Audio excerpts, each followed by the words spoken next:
precious cargo, Admiral. And going to the world's only completely invulnerable bomb shelter. Seaview to Apple 1. Apple 1, Captain Crane. You're 3 minutes from lock entry. Status report. All systems on automatic. Total electronic control. And your passengers?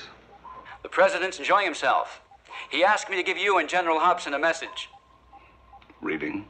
How about a poker game at Deep Center next weekend? Message received. Affirmative.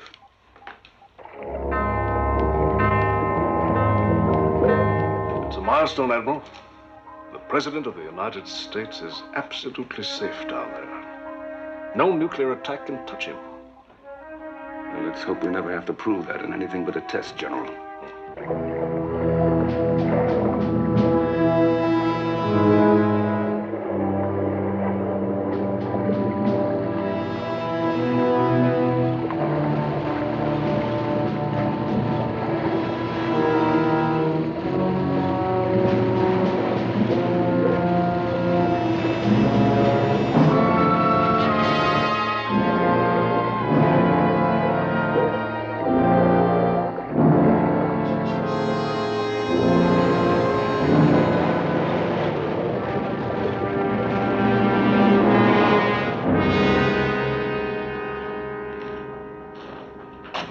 This way, Mr. President. Colonel Michaels. How are you, Mr. President? See you again. General, how are you? Well, this is quite an installation I have here, isn't it? That it is, indeed, sir.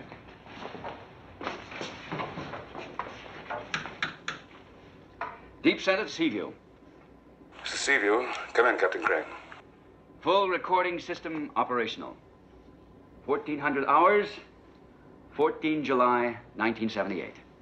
System check. Deep Center Complex operational. All systems green. Life support cycles at optimum levels. We've lost contact.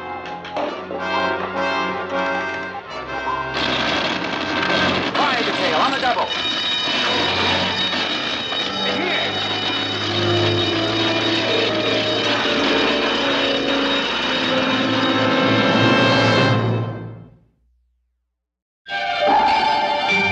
Voyage to the bottom of the sea.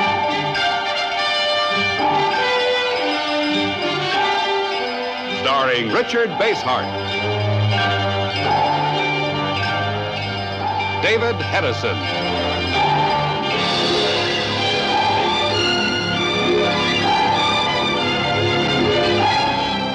Voyage to the bottom of the sea.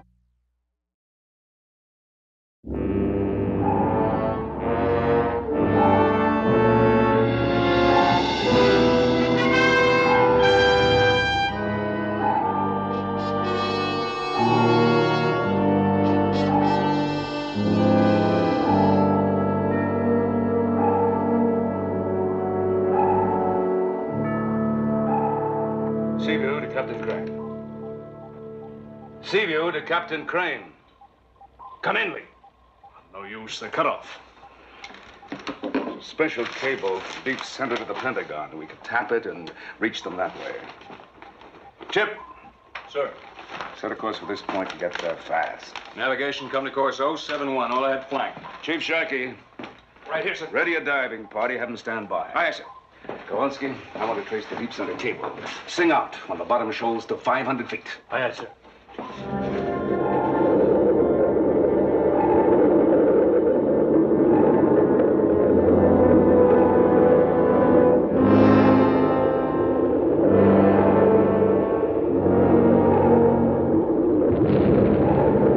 Admiral, this is Chief Sharkey. Diving party now entering escape hatch. Nelson, this is a waste of time. Radio the Pentagon. Let them raise the deep center by cable. I prefer to tap the cable, General. I'm maintaining strict radio silence until we find out exactly what's going on down there. I don't want the Pentagon alerted. I think the President would want it that way. Well, it's your submarine. And if you're wrong, your neck. Chip, activate sail camera.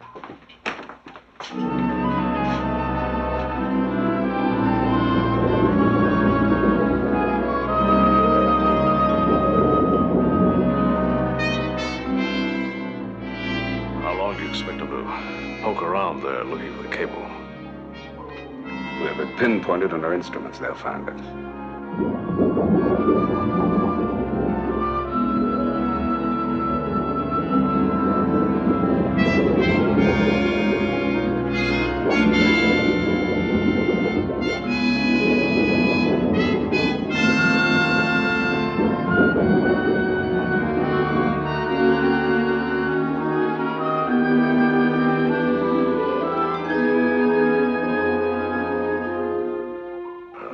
This could take all day. It won't.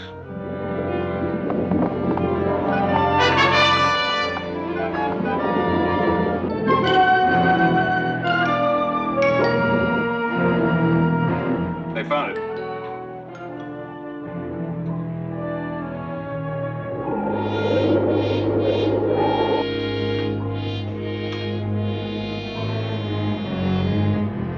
Admiral, we're beginning to get a picture.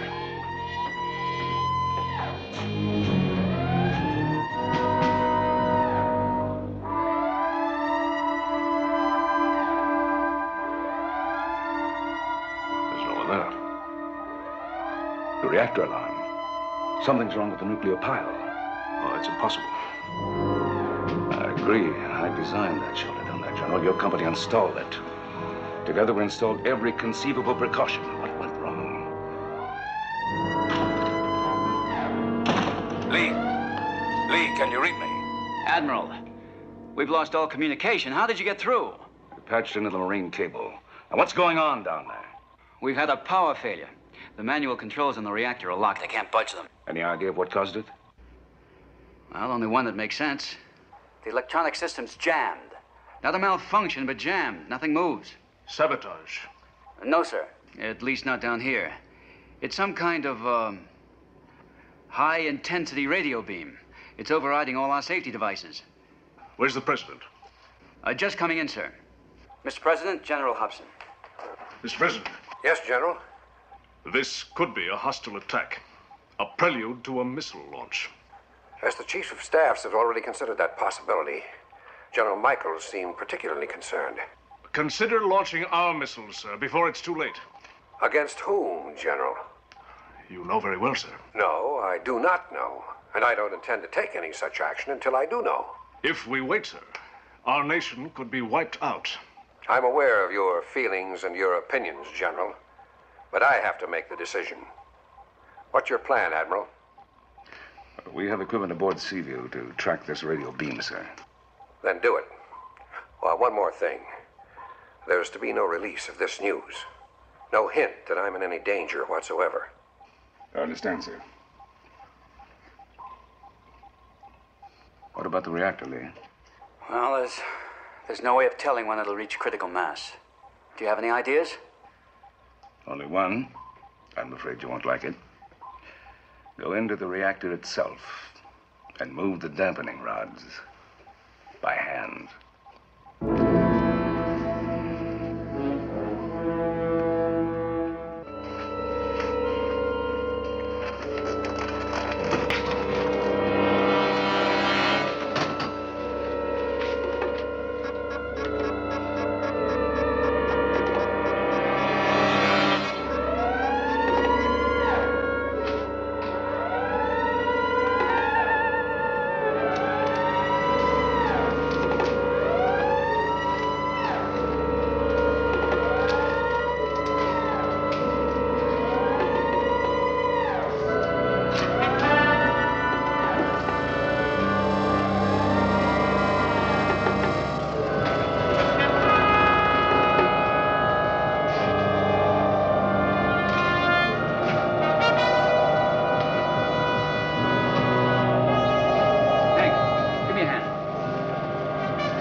have you cut communications?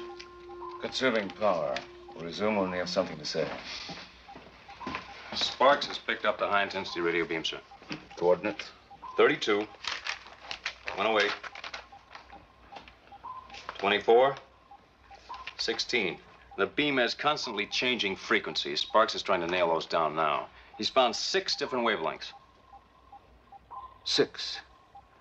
We use 6 frequencies to control the electronics at deep center.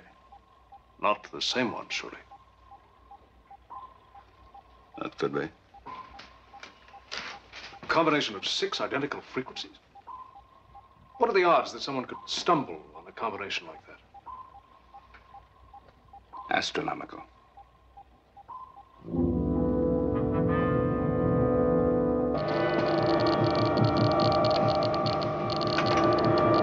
It's no use. It's out of control. Get out of here.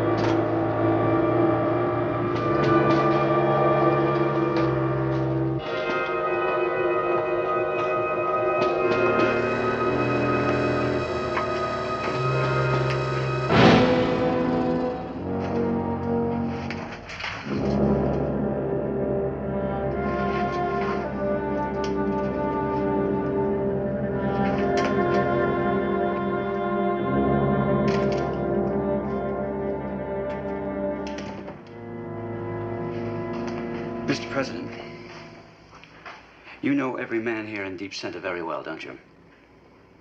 Do we ever know a man really well, Captain? The reactor panel's been sabotaged. I see. You have a suggestion? Yes, sir.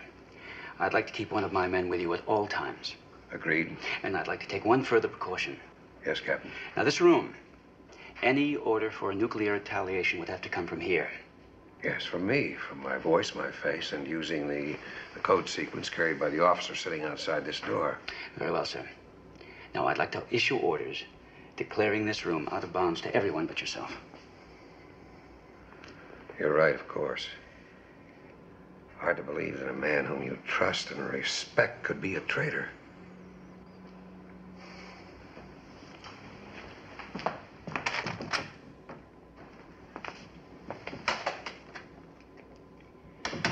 I want you to stay with the president at all times. Yes,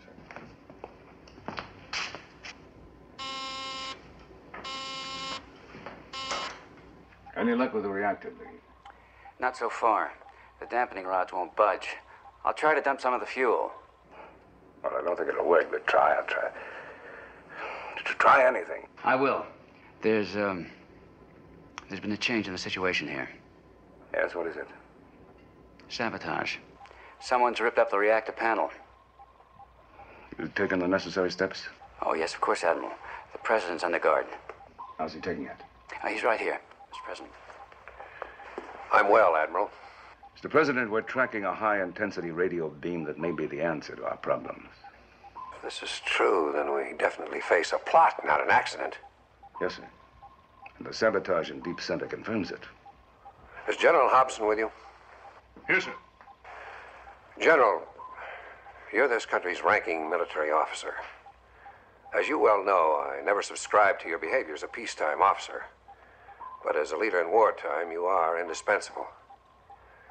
In view of the present emergency, I'm ordering you back to active duty. I'll also notify Washington and the Vice President. Yes, sir. In the event that rescue operations here prove unsuccessful, you'll report to the Vice President as Chief of Staff. Yes, Mr. President. Admiral, we'd better switch off now to conserve power and transmission.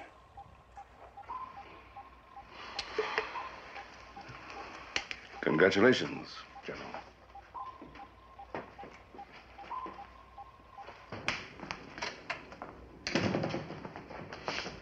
Sir, I strongly advise following General Hobson's course of action.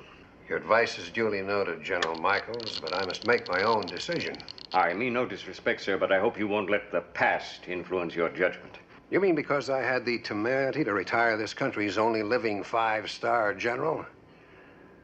There hasn't been a public furor like that since the MacArthur case back in the 50s. I didn't mean to compare the two cases, Mr. President. The circumstances were entirely different. General, I'm fully aware of the popularity that action cost me. But let me reassure you, this decision goes far beyond personal feuds or political aspirations. I'm thinking only of the country. Is that perfectly clear? Yes, Mr. President. Mr. President, the radiation level is still rising. I think you should stay in this room where you are, as far from the reactor as possible. Of course. Thank you.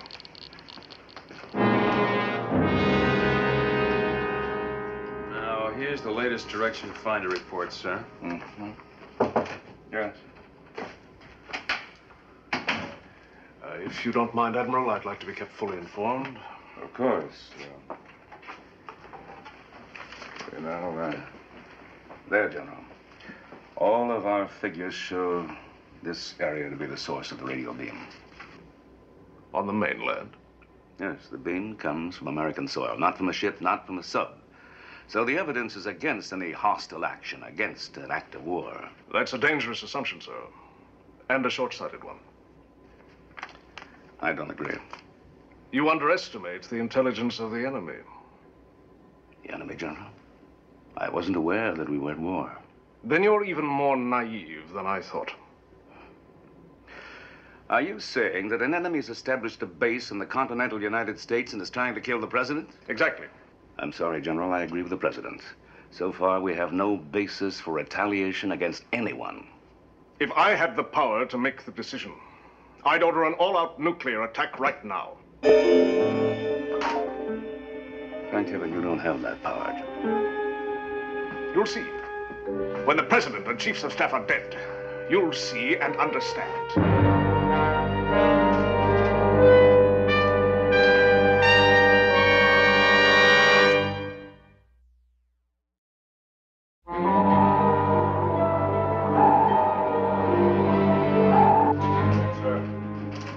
Got a direction fix on that beam. Weymouth, Virginia.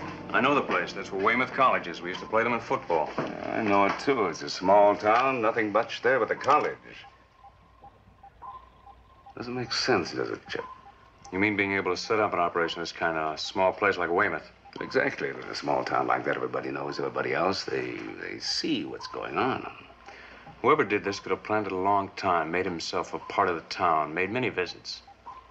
In that case, they must have started working on it the moment the project for Deep Center was authorized. Sir, that project was top secret. Only a few people knew about it. Yes, I know. Yes, General. Admiral, I must return to Washington to get my staff together again. And I should be there when time runs out. Commander Morton will have you back there in less than an hour. Oh, good. That high-intensity beam, Admiral, have you found its exact location yet? No. The computer doesn't have enough information. Well, I'll get my briefcase and join you, Commander. There's no reason for the General to know until we're absolutely certain. Yes, sir. I'll set up his flight plan. Sparks. Aye, aye. Pipe me through to Deep Center. I'll take it on the monitor in my cabin. Aye, aye, sir.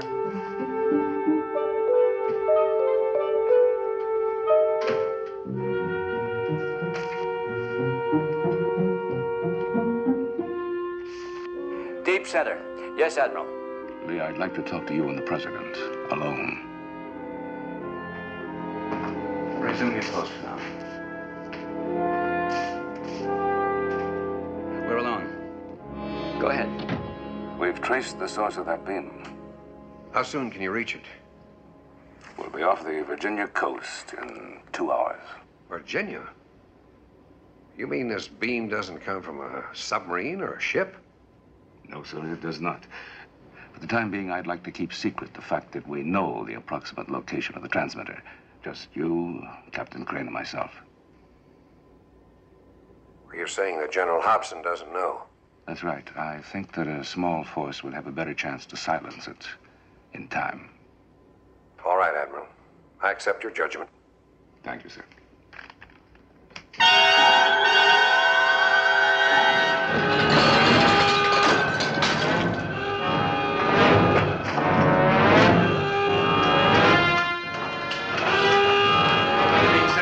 All control systems are erratic. Full evasive action. Sparks, keep a fix on that beam.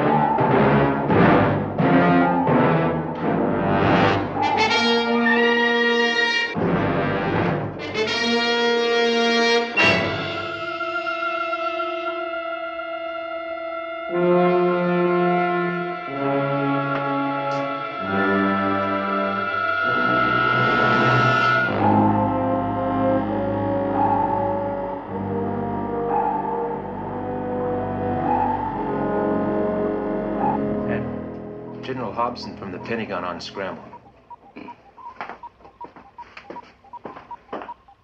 Put him on. Good evening, Admiral.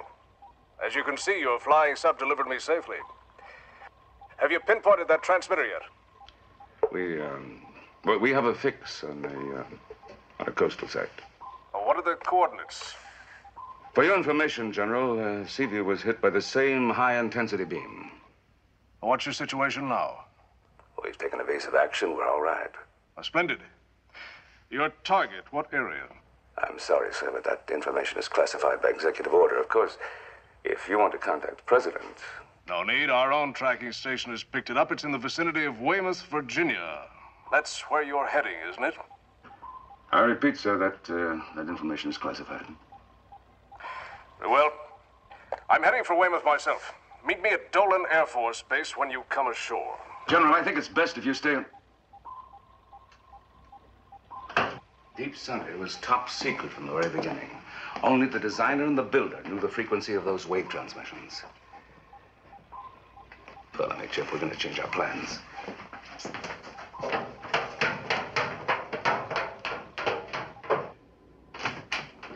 Hold the coast for Weymouth. Lay offshore a mile. Wait to hear from me. Aye, sir. Gonna take Sharkey and Kowalski with me on the flying sub. Civilian clothes, concealed weapons. Now, if anything happens to me in Weymouth, let the President know what I suspect about Hobson. Use the Red Dog code. And if we're too late, then notify the Vice President. Yes, sir. We got a chance of bringing this off, which is more than we had this morning.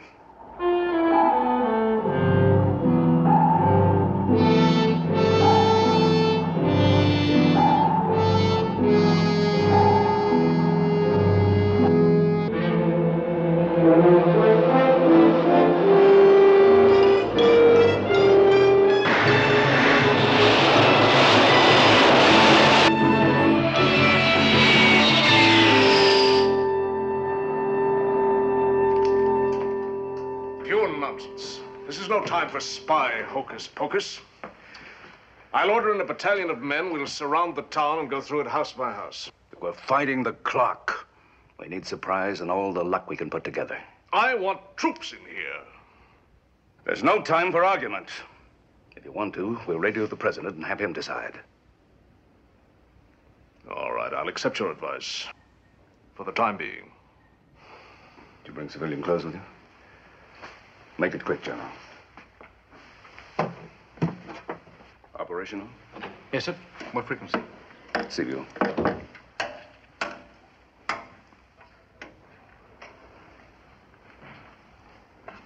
You are, sir? Badger to Sea Dog. Badger to Sea Dog. Sea Dog, come in, Badger. That matter we discussed. Yes, sir. White Horse Complex. Get it to Deep 6 at once. At once. Affirmative and out.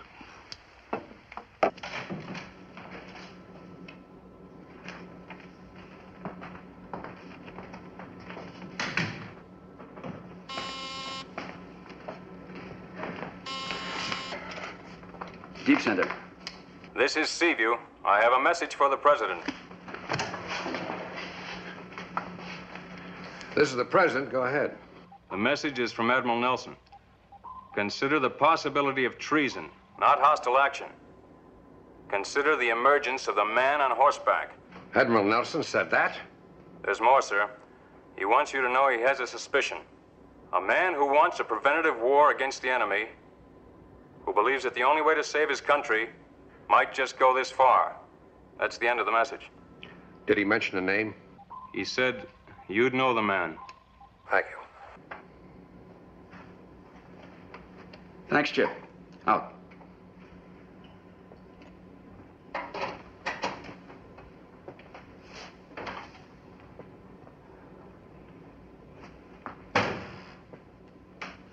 It's fantastic.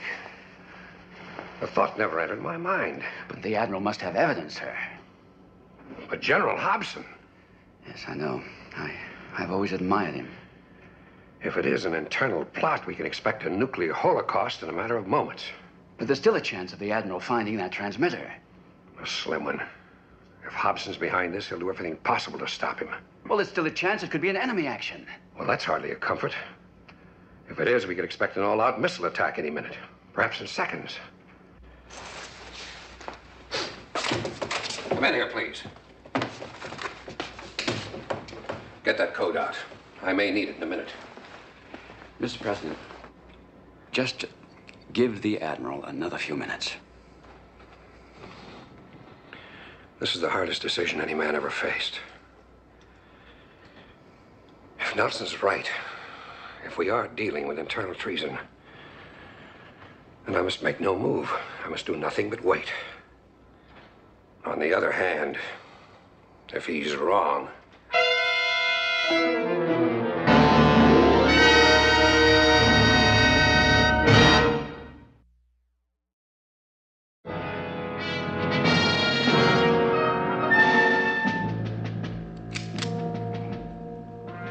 Kowalski? Chief.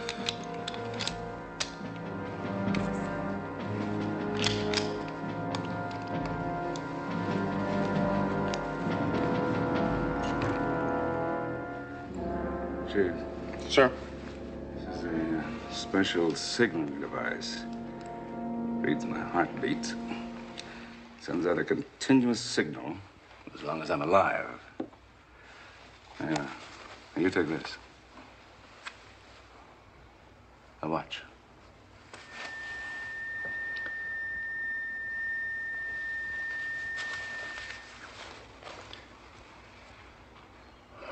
And when this thing starts squealing, it's... Oh, that means that I'm dead. Commander Morton has another one. I understand, Admiral. I'm ready, gentlemen. So are we. This is a tragic moment, but may prove a turning point for our country. I don't see it that way. The tragedy will wake up the nation, make them realize they need a man of strength and purpose to run the country. With a nuclear reactor that's liable to go critical at any moment, I'm hardly interested in politics. Obviously. Well, forgive me, Admiral, but alley fights were never in my line. Well, perhaps you'd rather stay here. Absolutely not. No, we need someone to handle the communication system, to cover us, to keep in contact with Seaview and Deep Center. Well, if you think it best, I agree. We'll be in constant contact. We've got a preliminary fix on the transmitter. We can pinpoint it easily now. Yes, sir. Admiral, you can expect to be recalled to active duty. The Seaview, of course, will be commissioned and ordered to join the fleet. Let's get moving. There's one parting word, General. Whatever plans you might have, don't try to activate them until you know I'm dead.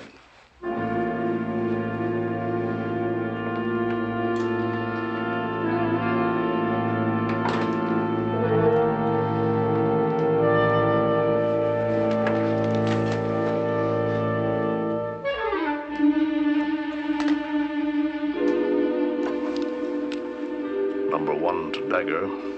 Number 1 to Dagger. Dagger, go ahead, 1. You have visitors on your doorstep. We're all ready for company. You must stay in business until closing time. Repeat, must.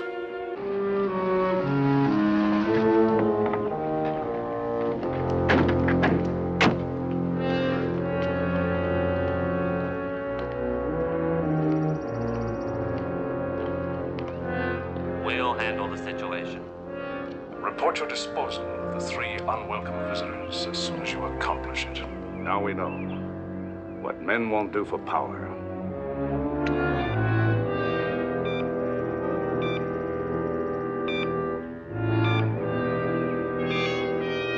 This way.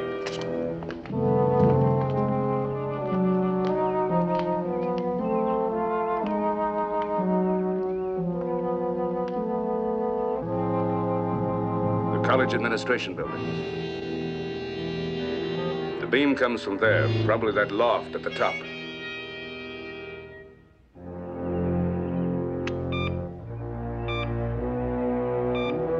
But the transmitter's not there. There's no radiation. Just the antenna. What do we do now? The back of that house, through the arch. You stay here and cover us. Check.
What gives, sir?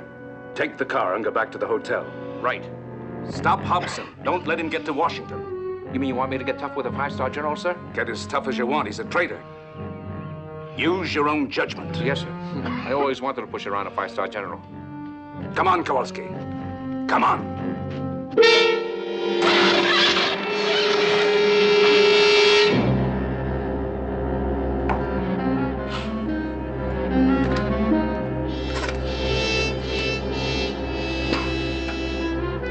Hello, this is room 6. You order me a cab, please. You planning a trip, General? Get out of here. I'm sorry, General, but I got orders to see that you don't leave. Who are you to talk to me about orders? Get out. You know, well, I got orders to see that you just stay here. No enlisted man will address me that way, sailor. Oh, man, I don't know what's bugging you, but whatever it is, that's not for me. So you just might as well make yourself comfortable because, sir, because you're not going anyplace. Well, I see that whether I want to or not, I must deal with you. No, in my job, I don't make deals. No. Too bad.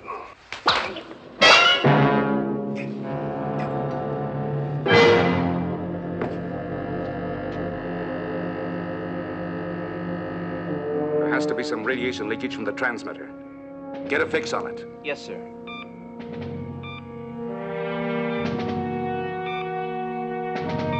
That way, Admiral. Strong signal.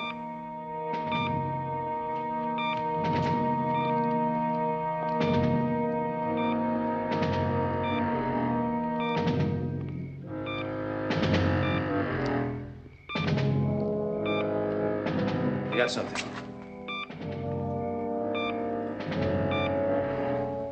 There's our transmitter. You go in first. Use your eyes, play it cool. I'll be right on your tail. Yes, sir.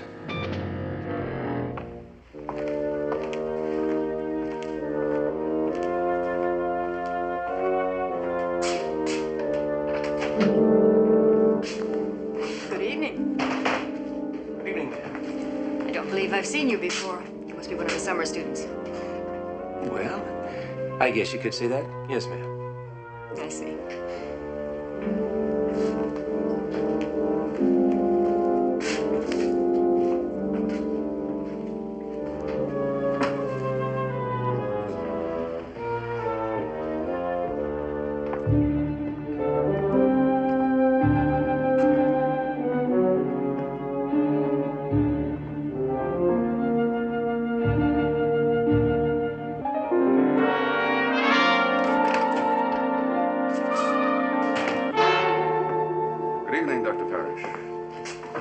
Admiral Nelson.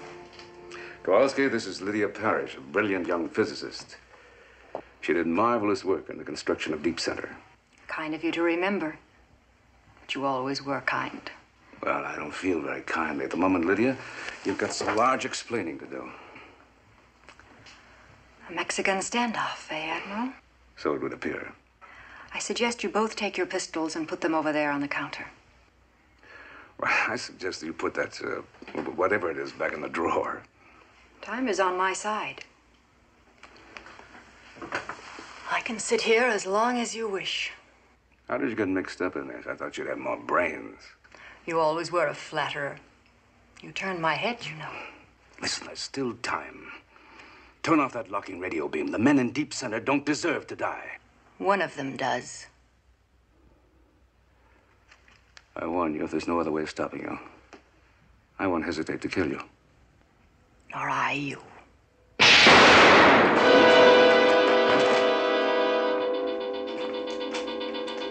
Matter of applied physics, Admiral. An electrical discharge is infinitely faster than a bullet.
The reactor's completely berserk. It's a matter of minutes now. That can't be true. General, I'm not a nuclear expert, but I can read dials and gauges. No word from Admiral Nelson? No, sir. You must be wrong, Captain Crane. The reactor shouldn't have reached critical mass yet. You must have some data I don't have, General. I think we must reconcile ourselves to the facts, gentlemen. No one has performed a miracle. We have not been saved. The Admiral's doing what he can, I'm sure of that. Then we have a decision to make, if there's time. It's still possible that this is an enemy action as a prelude to an all-out missile attack. However, I have reason to believe that it's an internal plot to take over the United States. What do you mean, an internal plot? Admiral Nelson has proof of such a plot, planned and executed by Americans, traitors who would do anything in their power to gain power, including starting a nuclear war. Where did the Admiral get those facts? Even worse, one of us here in the Deep Center is a traitor, too. But he's faced with a problem. Because when we die, he dies. That's not so. The beam was to be shut off before the reactor went critical. I'm afraid you're considered expendable along with the rest of us in this room, General Michael. Don't move. Wait a minute. Let me show you. Let me prove to you how much time we have left. Now listen.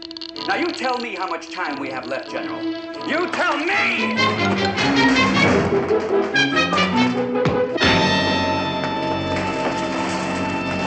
Guards! Lock him up.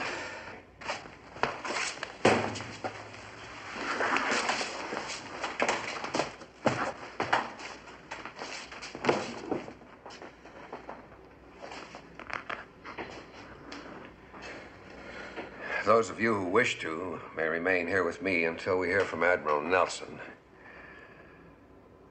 Or until we reach the point of no return.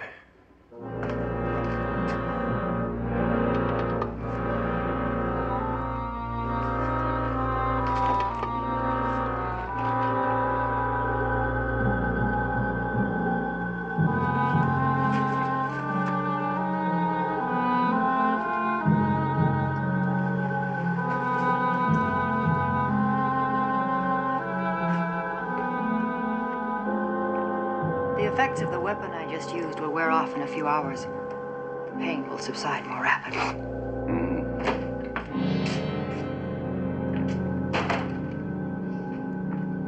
Well, Admiral, Did you enjoy playing spy? And bucking for hero, first class? I'll never understand the twisted mind that makes you think what you're doing is right. It's an automatic transmission device, General. Someone is keeping informed on the Admiral's whereabouts.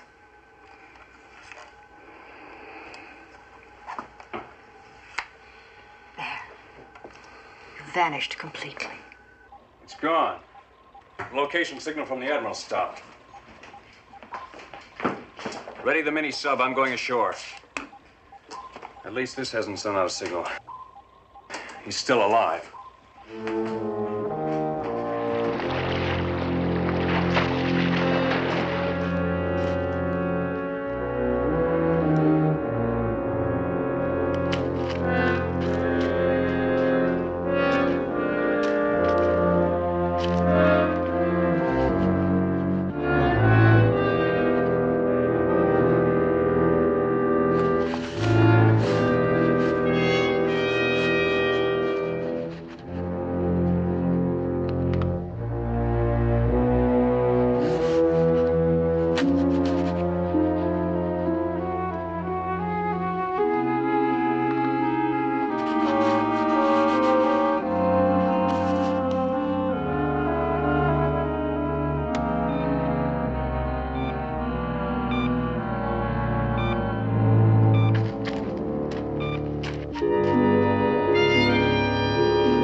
Admiral, what's your guess? How much time do you think they have left in Deep Center? It's all you can do to wait, isn't it, General? An authentic American hero. The man on the white horse. History will record me as a patriot. Right up there with Benedict Arnold. Dr. Parrish, I almost forgot, under the jacket in this shirt. I see. Another tracking instrument. This one picking up your heartbeat and transmitting it, Admiral. Now your friends are going to think you're dead. Goodbye, Admiral. I'm returning to Washington. Dr. Parrish, I leave matters here in your hands. Excellent work.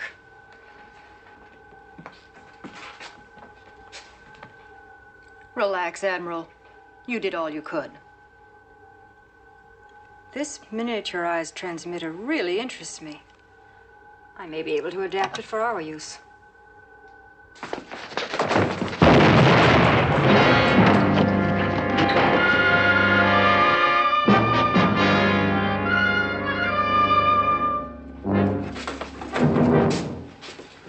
Keep him covered, Kowalski. Sorry, Doctor. I should have warned you. It is booby-trapped. I tried to kill that transmitter. Right ahead.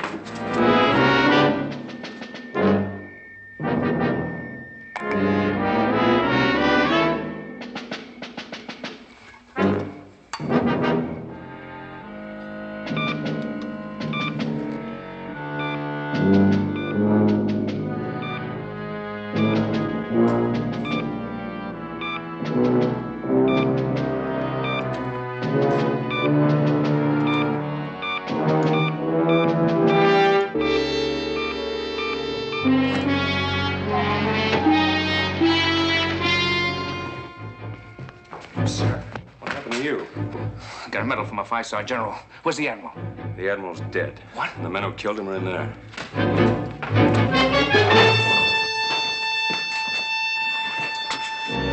Come in, gentlemen. You'll never turn it off on time, Admiral. There's a locking device.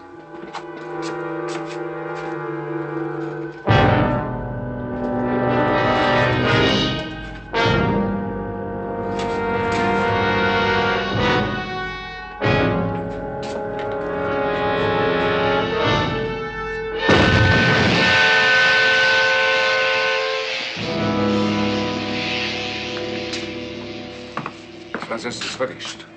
Where's Hobson? Too late, Admiral. Too late. Captain Crane, I want to thank you for everything that you've tried to do. Just wasn't good enough. Thanks, anyway. I demand to speak to the Vice President. Highest priority. As the new president, he must order an immediate nuclear strike. I don't care about your instructions. This is a matter of national survival. It is indeed, General. Get out of here. This is a time for action. The president is dead. The president is very much alive, General. Communications ended. The reactor. With the beam transmitter smashed, the reactor's under control again. As for communications, I just spoke with the president. He ordered me to put you under arrest.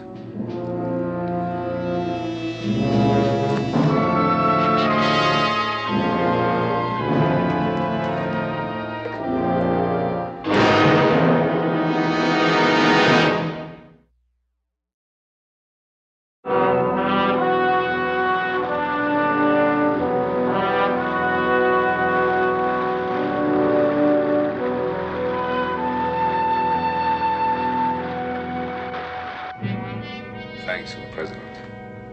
I think you should post it for all the crew. They deserve it. I will. Apparently, everything's back to normal after a rather harrowing experience. You know, the president took it very well. He says a man learns a great deal sitting on top of an armed nuclear bomb for 24 hours. I can think of a number of important people in this world of ours who would profit enormously from the same experience.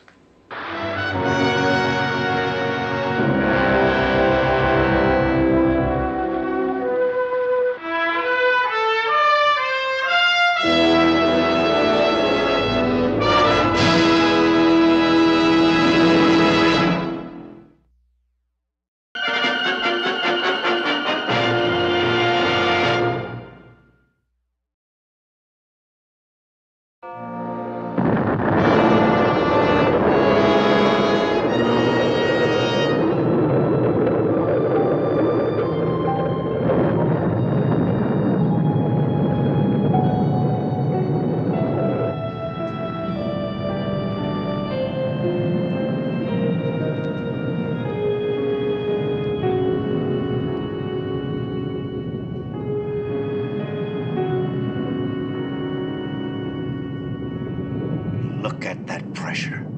That's the strongest eruption yet. Parker, get your mask and lungs. I want water samples. It's too soon. Doesn't look like it's safe.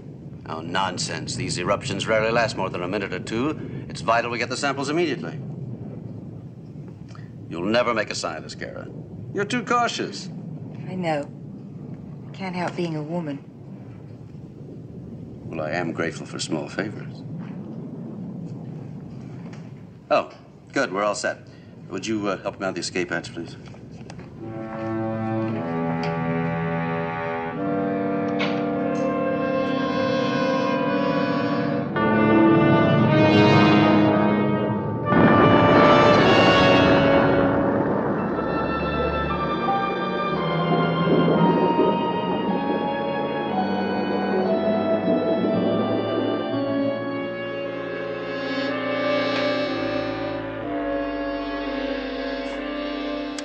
Get him out? Yes, I hope he's all right. He will be.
Voyage to the Bottom of the Sea, starring Richard Basehart, David Hedison,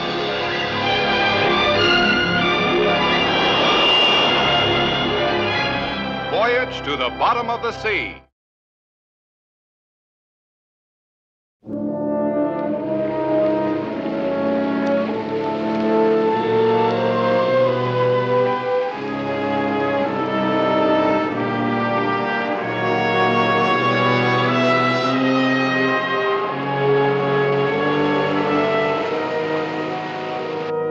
I'm sorry, Miss Sloan, but without a great deal more information, your request is impossible. I expected you to say that, Admiral Nelson, and I understand it. But we're not talking about a stranger. We're talking about Dr. Anthony Sterling. I know that. I admired Tony when he worked here with us, and I admire him now.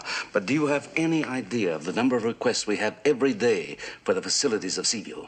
Of course I do. So does he, but this is a very special case. They all are. Then you're just not interested. I'm just not available. Well, I don't know what I'm going to tell him. Just give him my sincere regrets. Are you sure you won't reconsider? He needs help. He needs your help. I wish I could give it. Excuse me a moment. Yes, what is it? Admiral, a call for you on the video phone via Telstar. A Dr. Sterling. He must be calling from his deep sea lab. I put him on. Yes, sir.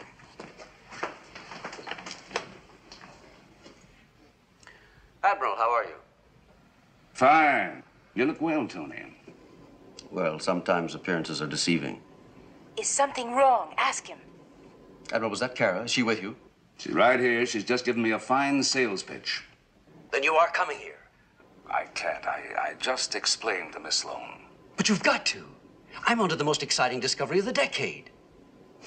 Admiral, let me ask you a question. How much would you say has been spent trying to dig a hole to pierce the Earth's mantle so that we could study the core? Well, hundreds of millions, and you know it's of vital interest to us. Well, I've already accomplished it. You what? Oh, I didn't dig it, of course, but I've discovered it. A natural fissure in the sea bottom, and it extends right down to the core. Are you certain of this? There's no mistake? None at all. This fissure leads directly to the Earth's core. This changes everything. I had no idea you wanted anything that big. Who's working with you? Well, I did have 2 assistants. One of them was killed by an unfortunate accident. I sent the other, Miss Sloan, to plead with you. So I'm quite alone here now, and I need your help. You've got it. I'll prepare to get underway immediately. Thank you for calling. I'll keep you informed. Get me Captain Crane. Yes, sir.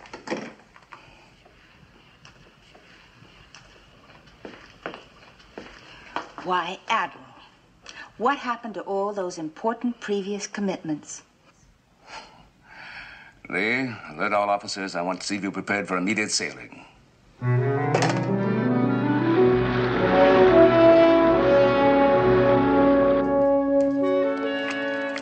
I don't care what you say, Chief. I got a good look at her. And all I've got to say is, welcome aboard. You and the skipper both, Ski. Did you see him give her the eye? Yeah. Come on, knock it off and play your hands. Anti-female. Listen, Buster, I dig a pretty chick just like the next guy, but on a ship, they're nowhere. Special attention, special quarters, special details for all hands. Forget it. If you ask me, he's superstitious. What do you mean, superstitious? Okay, then, when you play cards, why do you always wear that shirt? What are you talking about? What's this got to do with superstition? I wear it for luck. Come on, play your cards, will you? And this is the crew's mess you were asking about. And this is the kitchen. That's right. Only we call it the galley. I don't see any cooks. Well, they're not due yet for another hour. Come on, I'll show you the lab. How's the game going, Chief? Oh, fine, sir. Oh, please. Just a minute, Captain. I did want to leave a message. Chief, Yes, ma'am? could you ask the cook if he can serve me a salt-free diet? Salt-free. Mm-hmm. Yeah, sure. Well, I hate to be a nuisance about it, but it is important to me. You'll see to it, won't you, Chief? Aye, sir. Thank you. Now, let's see that lab. Fine.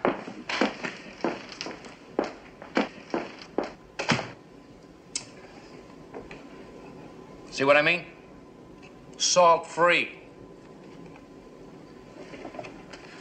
Gin.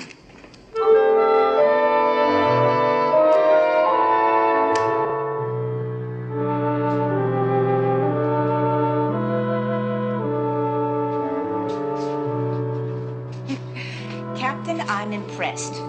My particular field is chemistry, and I've never seen any finer equipment. The Admiral can take the bar for that. Oh, well, I might have guessed. Would you think it rude if I asked to be left alone here for a little while? I do have some work to do. Oh, not at all. See you at dinner? I wouldn't miss it.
Sterling again on the video phone.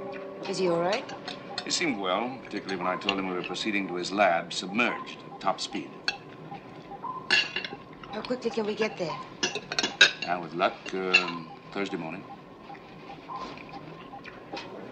Excuse me, Miss Sloan, you care for salt? Oh, no, thank you. I never use it.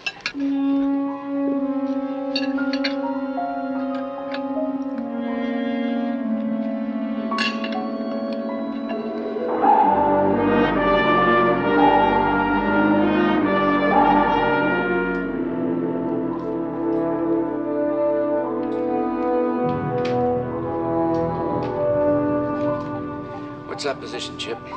Here's the latest fix from navigation. We're making good progress, ship-wise. Touche. I never saw a woman like Kara Sloan. Nothing on her mind but business. Well, you can't win them all.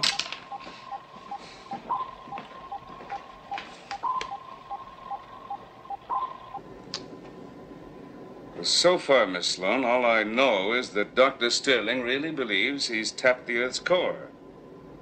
Now, is there any other data we can process? Everything I know is in those reports. The rest is up to Tony when we get there. I guess I'll have to settle for that. At least it won't be long. Admiral, the captain would like you to come to the control room when you're free. You're right there.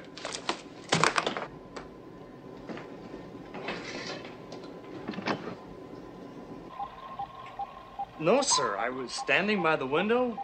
I saw it. I only know what I saw with my own eyes. What is it? Suppose you tell the Admiral in your own words, Riley. Yes, sir. You see, Admiral, I was standing and watching the observation nose. I was looking out to the water when this far-out fish thing makes the scene. What was it? You'll think I'm putting you on, sir, but it's for real. It was a sea monster, sir. I see. Exactly what did this sea monster look like? Well, sir, it was like way out. It was maybe 300 feet long. Go on.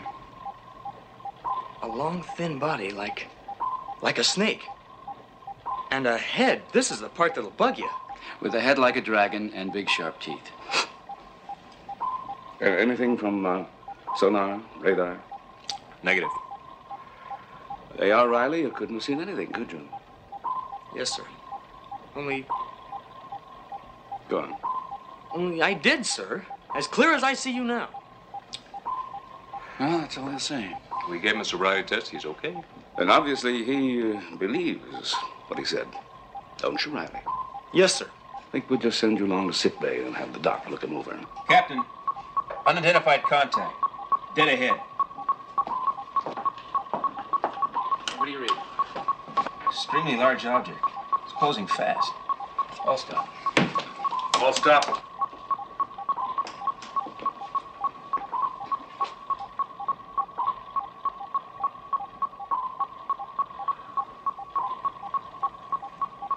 Nothing. Sonar made contact. There's got to be something out there. You don't think that thing Riley saw? Oh, Riley may have seen something, but it certainly wasn't what he described. I don't get it. A lookout sees something without a sonar contact, and then we get sonar contact, and there's nothing out there. Well, there has to be some rational explanation. Sonar, give me a reading. Unidentified object still dead ahead. And still closing fast.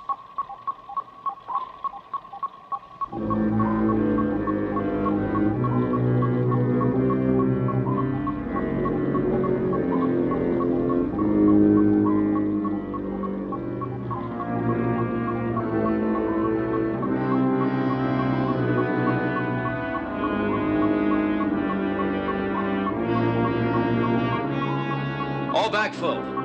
All back full.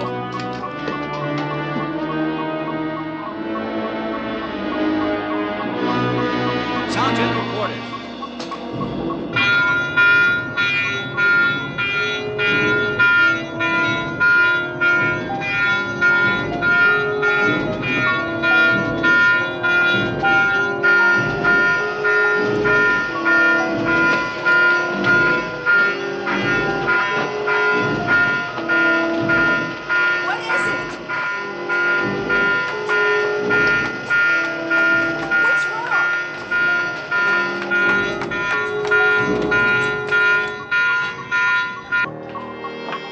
Left rudder. 10-degree left rudder. All stop. All stop. He keeps coming on. We can't shake him. Find on that.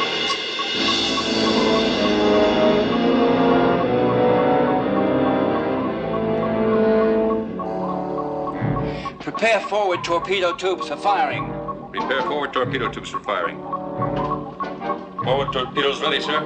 Firing order 1, 3, 2-4. Very well, stand by.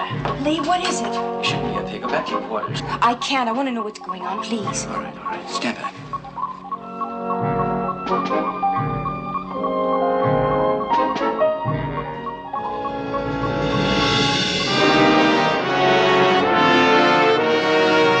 Captain, look!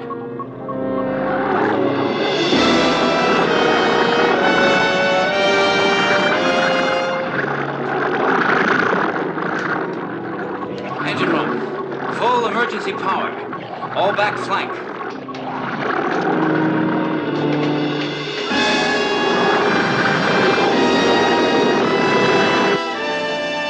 Skipper, no contact. What? Well, look for yourself, sir. Scope's clear.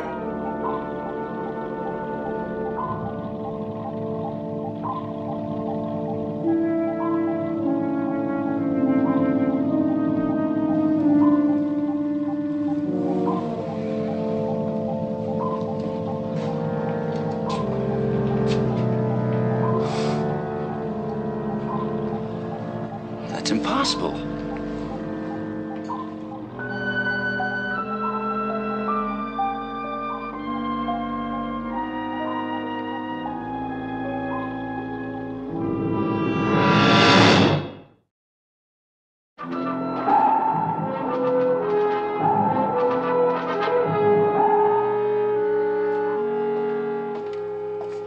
Well, what do you say, Kowalski? Everything checks out. We checked out the entire sonar and radar systems from antennas on down, and everything is shipshape. Very well. Secure the detail. Aye, aye, sir. Come on, Ski.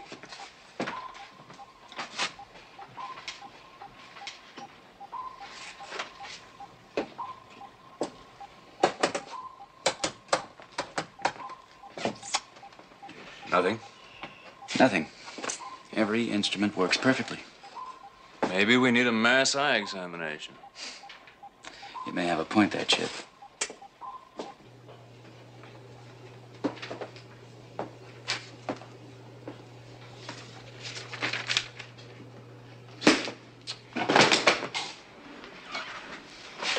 You detest what you can't explain, don't you, Admiral? Detest is the wrong word. I worry about things I can't explain because those are the things that can hurt you. Well, there's a perfectly logical explanation for all of this if we can just find it. I'm sure there is, but what is it? An ordinarily competent seaman comes to me with some fantastic story about sea monsters. Totally unsupported. No radar, no sonar contact. But there was contact with the other sighting, and we all saw the giant squid. Yes, but nothing happened. I mean, nothing physically happened to the submarine. That's exactly what bothers me. That and the fact that the squid vanished without any trace. Admiral? Yes, Lee? Unidentified sonar contact. Right there. Here we go again.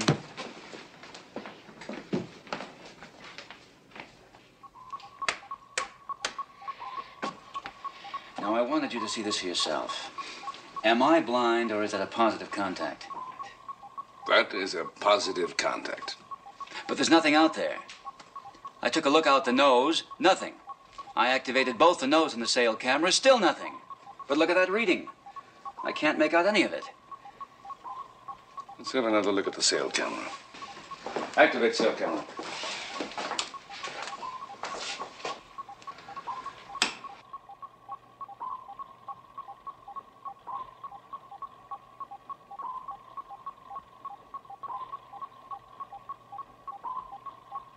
Now, hold it.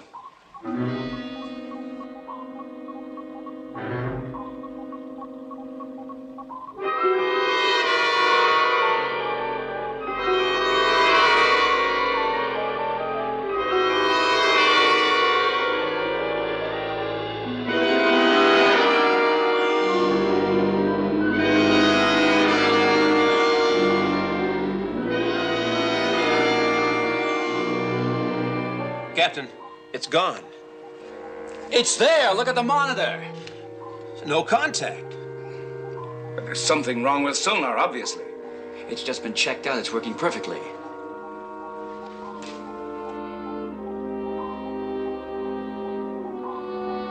No contact. contact. It's almost as though...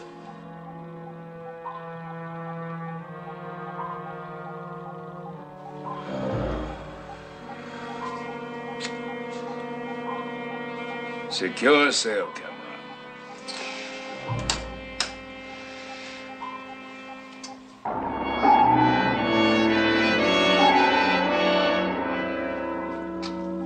Well, gentlemen, those are the facts. I can't explain them, but if any of you have any ideas, I'll be glad to listen. Now, about all I can do is review the steps we've taken.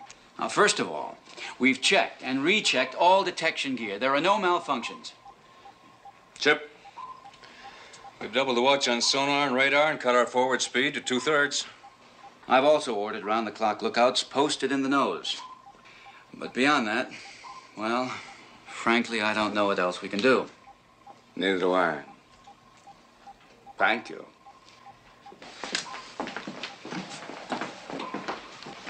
Admiral?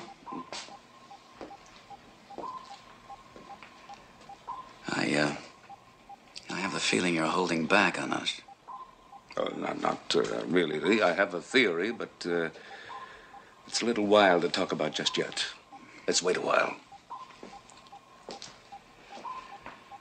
Riley? Keep a sharp eye on. Aye, aye, sir.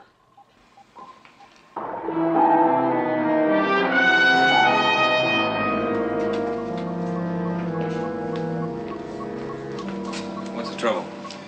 After what's happened, I hate to say this, but look at the scope. Blips, no question about it. There wasn't any question last time either. Keep a fix on it. Guess what? Sonar's got another contact. I can't ignore it. I just saw it in the scope myself. Remember the boy who cried wolf? We alert this crew one more time, and they'll all put in for sick leave. Admiral, this is Crane. Yes, Lee? I'm sorry. We need you again in the control room. More of same. Very well.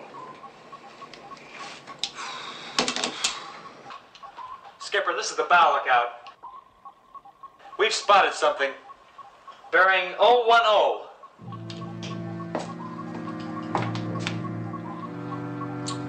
It checks.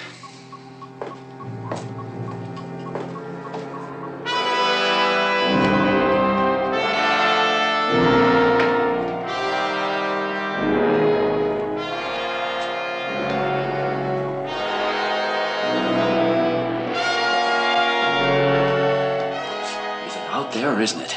It's there, all right. Big as a house. Coming right toward us. Hard left rudder.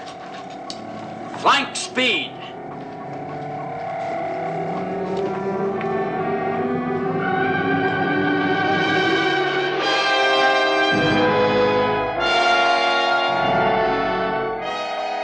You can't shake him. He's veering toward us at full speed.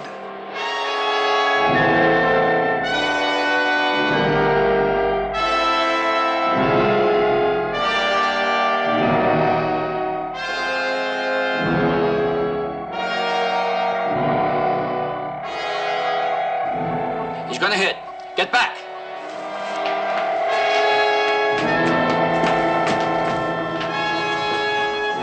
Close crash doors. Rig for collision.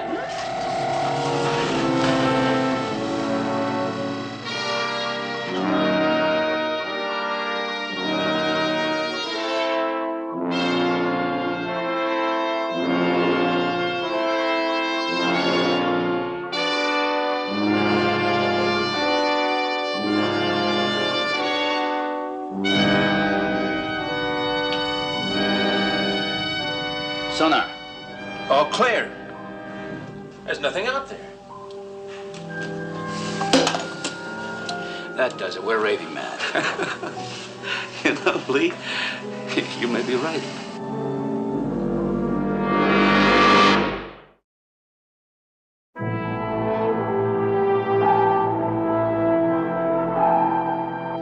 So, obviously, when fantastic creatures begin to appear and disappear in a matter of seconds, and the pattern repeats itself time after time, there's only one possible solution. They weren't there at all.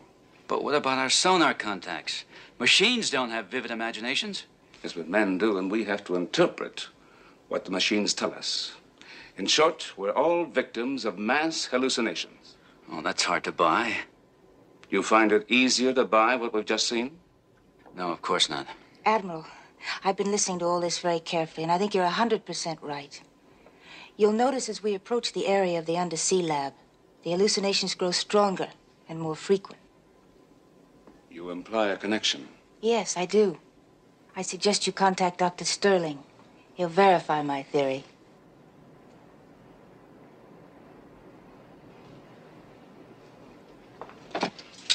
Sparks is the Admiral. Raise Dr. Sterling in the deep sea lab. I'll talk to him on the control room monitor. Aye, aye, sir. Admiral, I agree utterly with Kara. These hallucinations phenomena seem to occur frequently in this area. Is there any connection with that earth fissure you discovered? Oh, definitely. That's one of the areas in which I need your help. We must determine what gases or radioactive emissions produce this result. How soon can you reach me? Well, sometime today we should be in position to launch the flying sub and get to your lab. Good. Are you all right, Tony? You look tired. Well, a great deal has happened since you left. I'll tell you everything when you get here. All right, but take care of yourself. Admiral, would you come alone on the flying sub? Don't bring anyone but Kara. All right. But I'd like to know more about this hallucination phenomenon. Well, there's nothing more to tell now. It increases as you approach the fissure. I can't talk any longer. I'll wait here for your arrival. Goodbye.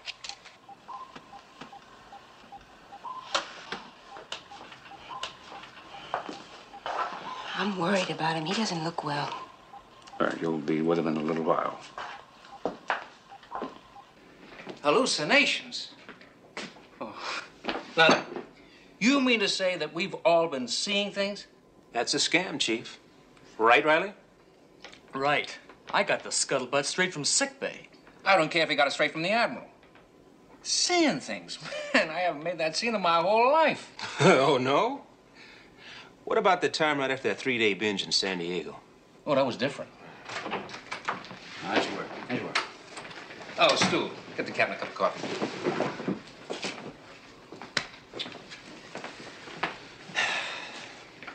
Now, I suppose by now you know all about the hallucination theory. Who? Us, Skipper? Chief, you were in charge of loading stores for this voyage, weren't you? Something wrong with them, sir? And that's what I'm trying to find out. Was there anything unusual about the food we put aboard? No, sir. Everything was SOP. How about the water? Have we desalinized any from this area? No, sir. Our water tanks were full, and when we shoved off, we haven't needed any. Why, sir? What's wrong?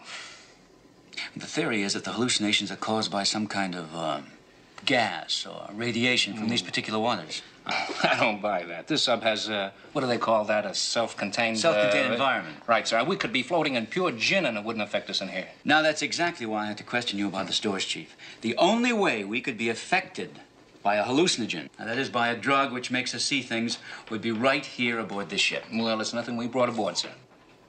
Okay, Chief. Thanks.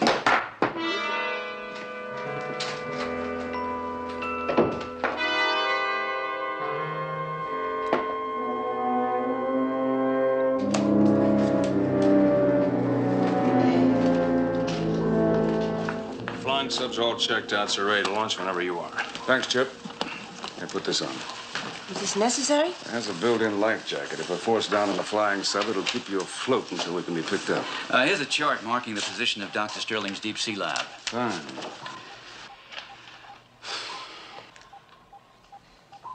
Something we should know before we go, Lee?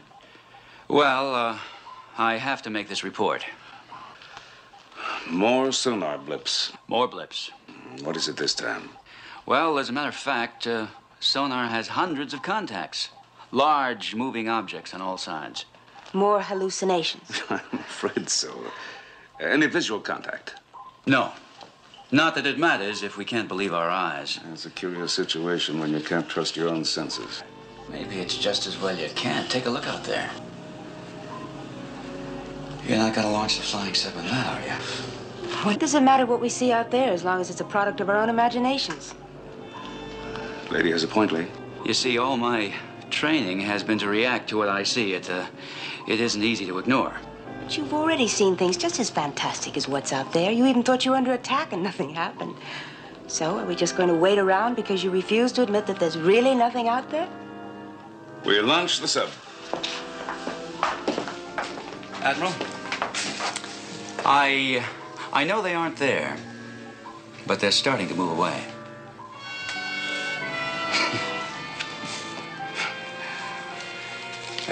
I'll keep in touch. You stay in this area. Good luck.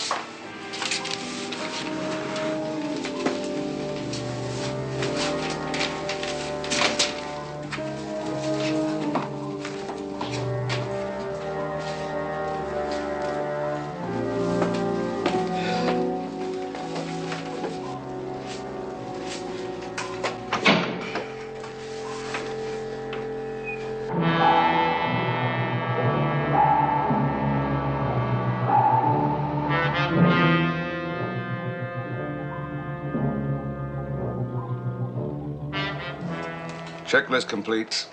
Ready for launch when you give the word. No visual contact with the big fish now.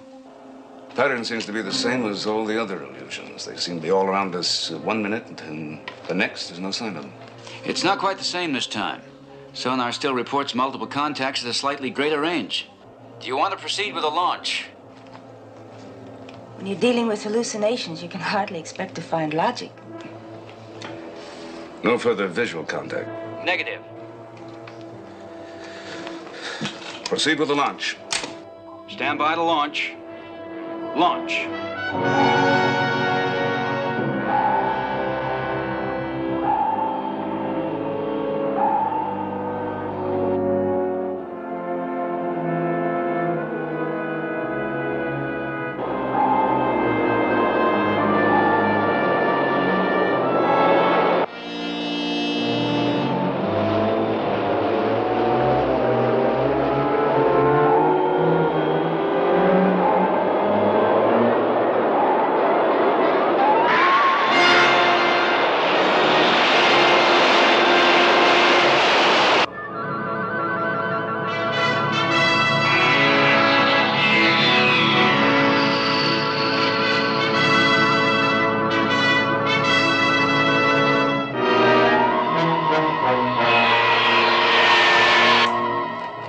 Coordinates in a matter of minutes.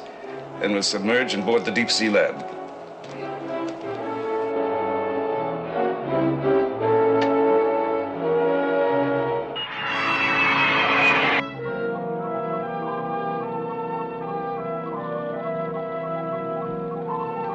Kowalski, stay alert. Real or not, I want to know whether those fish come back. Aye, aye, sir.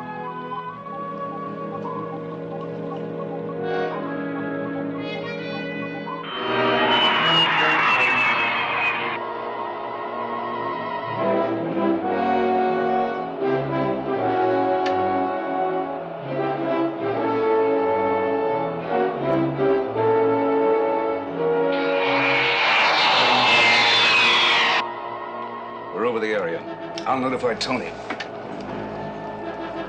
Deep Sea Lab. Deep Sea Lab. This is the flying sub. Admiral, look there.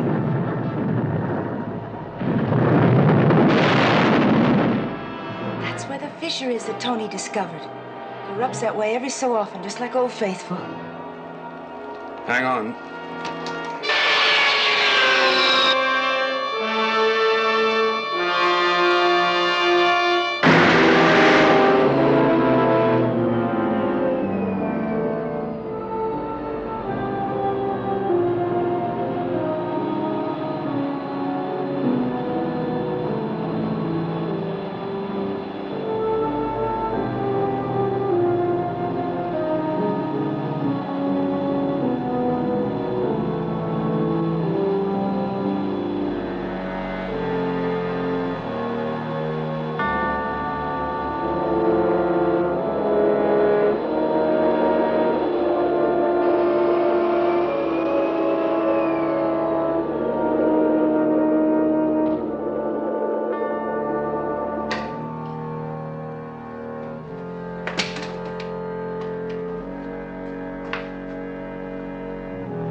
Admiral Nelson.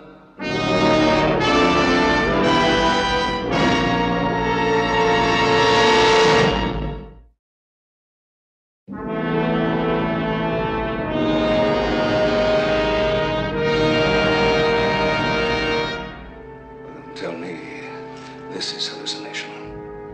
Now you know what has been happening. I caused the visions and hallucinogen in your salt supply. Why? So that when you saw the real giant fish, you'd just accept them as another vision. Well, then our sonar was accurate all the time. But our minds, under mass hallucination, misinterpreted our own instruments. Is that right? There is so much to explain. Naturally, it was necessary for me to swim out into those waters for hours at a time, investigating the fissure. Apparently, there is some emission from the Earth's core that produces uncontrollable growth. How do you explain it? I can't. I haven't been able to isolate this strange emission. But you've seen what it has done to marine life, and now to me. Well, I'll do everything I can to help, of course, but first of all, I've got to try to seal up that fissure. I'm calling Seafield. No! You must not order your submarine to close off the fissure. Don't you understand? This is the discovery of an age. He was afraid that's what you'd do. That's why he sent me to get you without telling you too much detail. You did a fine job of that. Sorry. I'll help you try to reverse the growth process, but only after we've eliminated the cause. I won't let you do it. I'm sorry, Tony. Admiral, don't. Get away from there!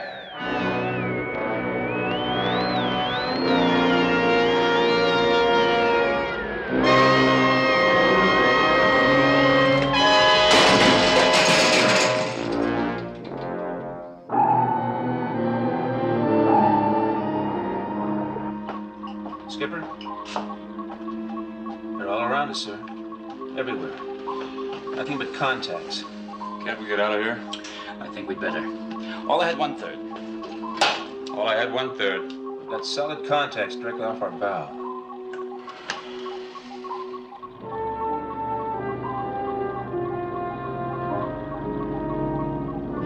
All right. Let's see how real they are.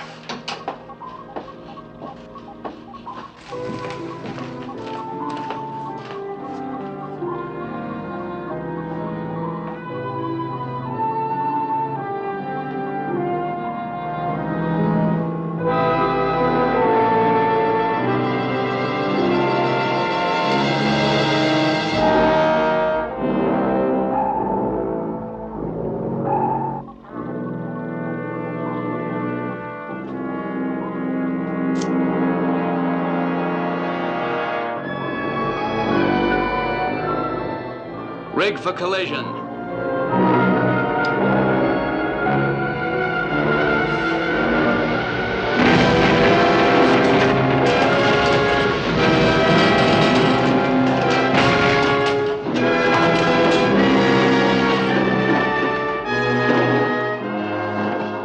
Hard right rudder. Take full evasive action.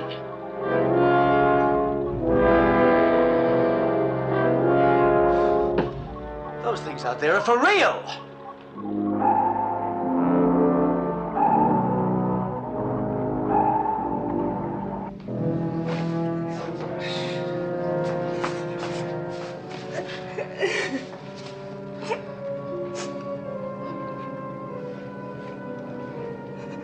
Where is he?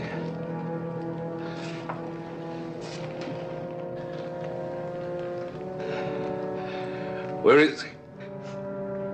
He's gone. Gone. After he hit you, he started to get worse. Oh, he was growing larger and larger right before my eyes.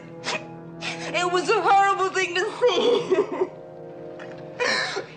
Got to know, where did he go? Where did he go?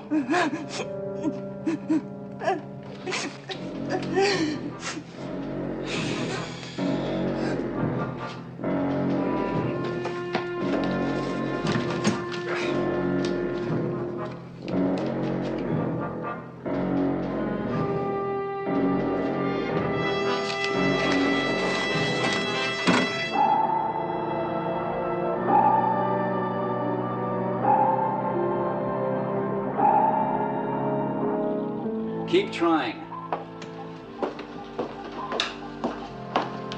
Any luck? No. We've lost all contact with the Admiral. Set a course for the deep sea lab. I just did. Skipper, sonar contact. How many this time? Just one. Either this equipment's broken or it's the biggest object we've ever spotted. Chip, alert all weapon systems. This time we're gonna have to fight. Yes, sir.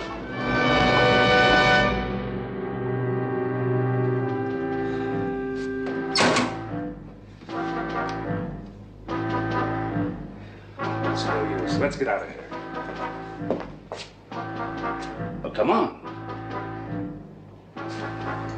You're coming with me if I have to carry you.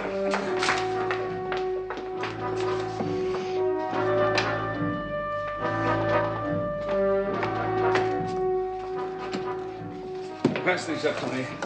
I'll open the hatch.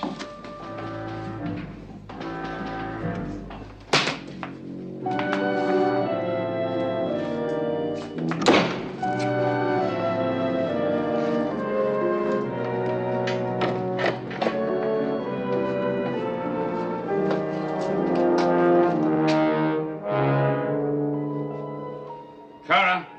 I'm sorry, Admiral. I'm staying here where I belong. Now go while you can. I'm not leaving here without you. I've got to stay here. He needs my help. You can't do anything for him now. He's past help. No! His notes are still here. I'll find a way. I'm the only one who can help him. I'm the only one he trusts. Kara, leave while you can. Not as long as there's a chance of saving him. Admiral, will you get out of here, please? I'm going back to Seaview for help. But I'll be back.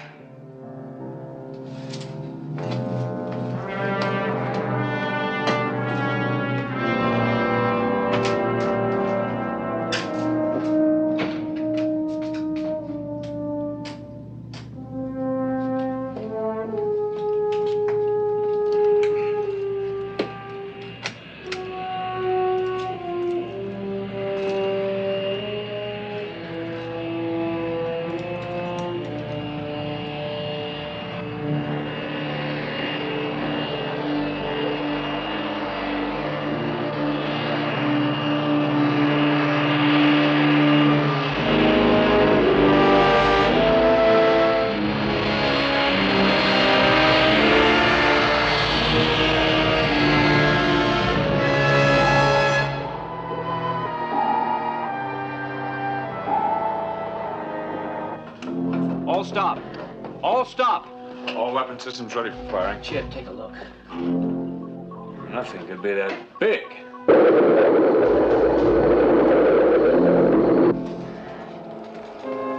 Seaview, you read me?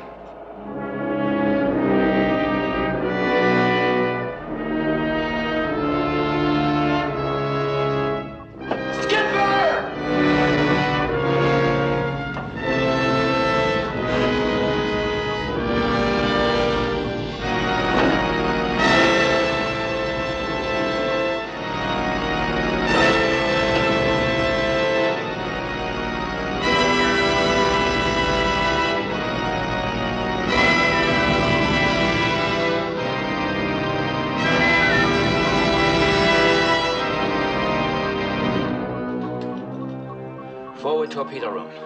Ready to fire. Forward torpedo room ready to fire. Fire one.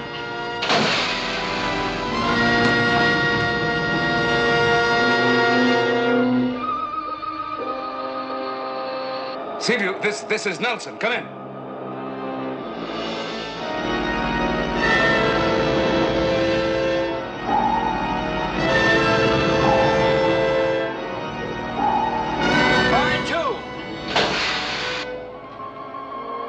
Sparks, I don't read you.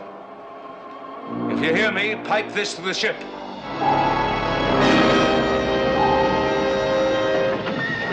Fire three. Fire four.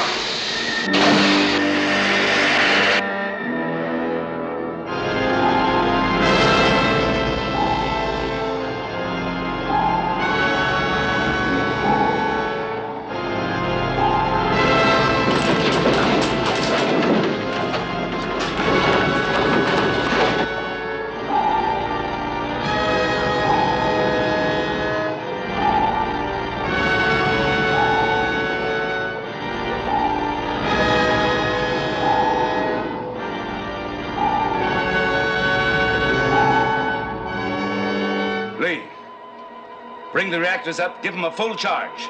Fast!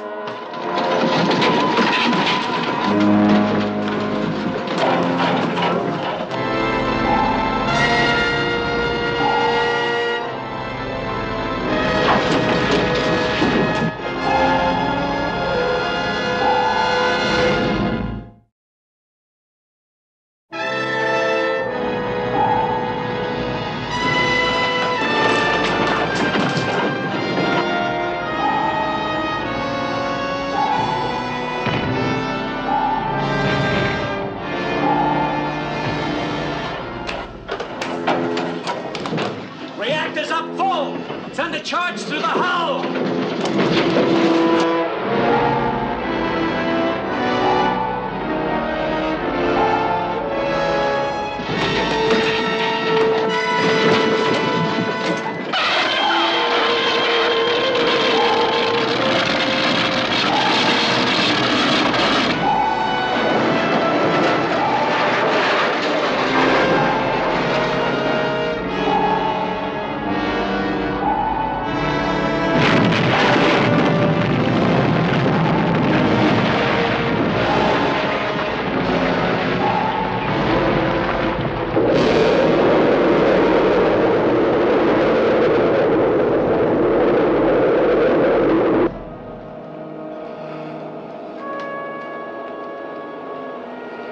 Nelson, receive you.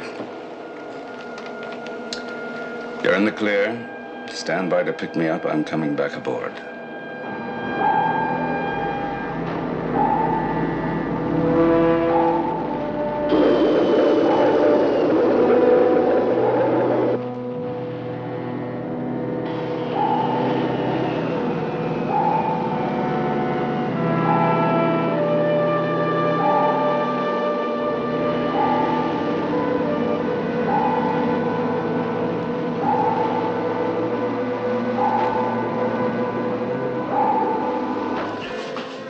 Engine run.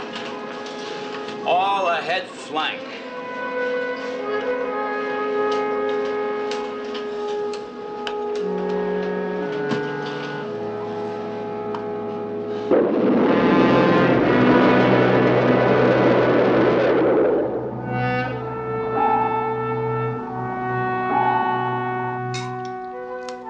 The uncontrolled growth obviously affected his mind as well as his body. What about Kara? Do you suppose her mind was affected too? Well, in a way, by something much more powerful than any hallucinogen. She was in love with Sterling. Well, we sealed up the Earth fissure. There won't be any more giants growing in these waters, real or imaginary. Lee, would you pass us all? You want to live dangerously? Second thought, forget it.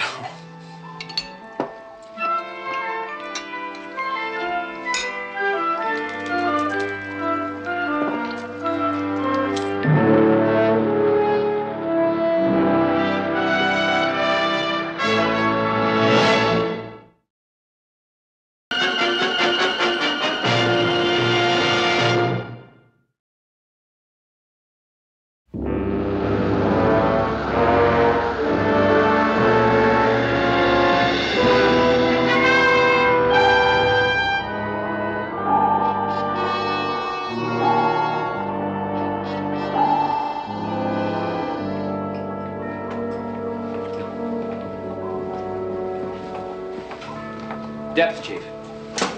80 fathoms keel to bottom, sir. Position, Mr. Morton. 176 degrees longitude, 80 degrees latitude. Very well. Rig for silent running. Riley, keep alert for an opening in the ice. I want to surface in this area. Aye, aye, sir. Admiral? Yes, Lee? We're approaching the test area. I'll be right there. Captain? Spot of open water, sir. Good. Mr. Morton? Prepare the surface.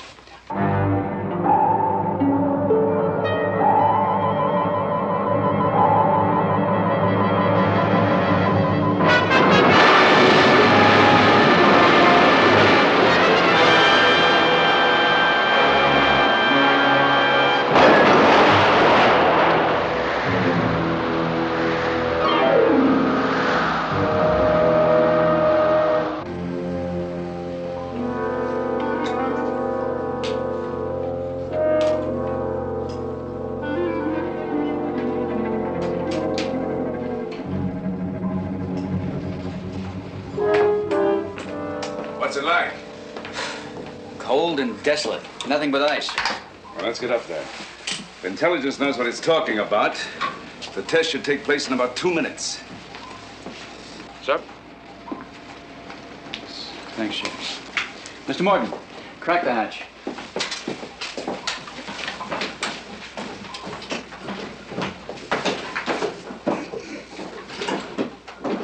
Crack the hatch. 45 seconds to blast. All running lights off. Do you think they know we're here? Well, if they did, I don't think they'd care. They want the world to know about the arsenal they're boasting about.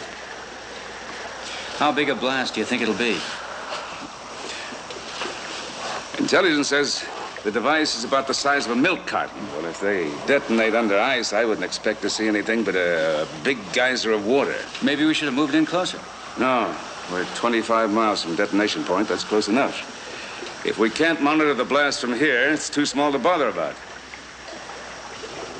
5 seconds. Keep your goggles on tight.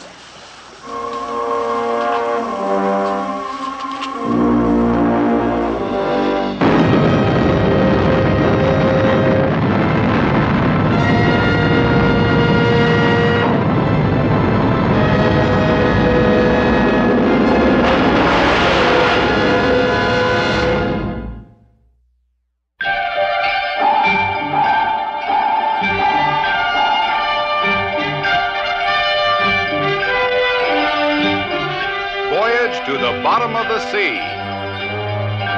Starring Richard Basehart, David Hedison,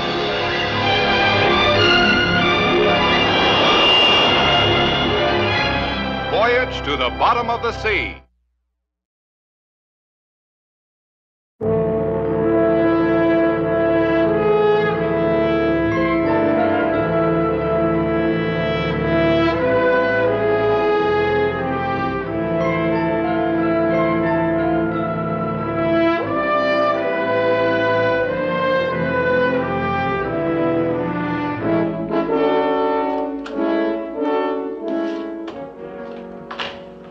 Admiral Connors. Good morning, sir. He's expecting you. Please come right in. Morning, Bill. Morning. How you feeling, Harry? Fine. Tell me, have you read this intelligence report? I know it by heart. If it's right, the bomb had to be a lot bigger than intelligence thought. The one thing we're positive of is the device is between 12 and 16 inches in length and not over 4 inches in diameter. Come over here. And the firebolt that we saw just before we passed out was at least 20 miles across. By the time our exec got to us, he said it had climbed to 10,000 feet and measured at least 70 miles across. Now, an explosion that big couldn't come from a device no bigger than a milk carton. I tell you it did. Now, you have to face the fact they developed a proton bomb. Is it possible? Not only possible, but if they now proceed to build one the size of this desk, they can blow up 3/4 of the world. I congratulate you, gentlemen. At this moment, we are the most powerful nation in the world. To you, Mr. Lang, our special thanks. Without your high degree of skill brought to us from America, this moment might never have been possible. Thank you, Excellency. I hope you have no regrets. In my country, in the United States, I am despised as a defector and a traitor. But I would gladly do what I did again to give the world this chance for lasting peace. Perhaps if your American schools taught political science as effectively as they teach electronics, you would better understand what I am about to tell you. Yes. You came to us on the naive belief that by helping us become a mighty nation, the balance of power in the world would be restored and peace assured. Perhaps you were right. With this weapon in my command, there may be peace. But it will be on my terms.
This could be the break we've been waiting for, Harry.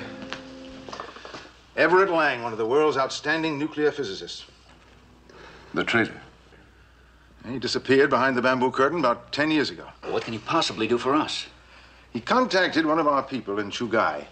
Said he had important information that he'd trade for clemency and safety in the States. Clemency and safety. For some reason, they tried to execute him. He escaped. Now they've learned he's alive, they're searching the whole country for him. And you think his information's about the proton bomb? Lang is the only man over there who has the know-how to produce such a weapon. But if he gave them the proton bomb... Well, what's our connection with a man like that? He has made Seaview a condition of his surrender. Well, what do you mean? He won't come out on any other ship. Did he say why? No. Well, the proton bomb is more effective underwater. Now, if there's a bomb, and if it's already in place, Seaview is the best equipped vessel to get to it. We were supposed to be in radio contact at 1800 hours. An hour overdue.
CFC 191 to Chestnut Blue. Do you read me? Over. CFC 191 to Chestnut Blue. Do you read me? Over. We read you, CFC. This is Connors. Go ahead. The fish is in the net. Is he with you?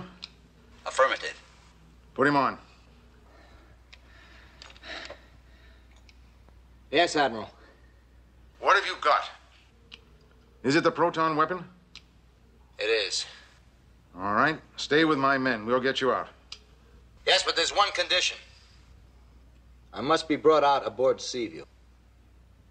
We understand that. We'll make arrangements. Put my man on. Right. Yes, sir? Can you get him out? Could you make rendezvous with Seaview? Yes, we have a junk standing by. All right, hang on to him. We'll get back to you with the rendezvous coordinates.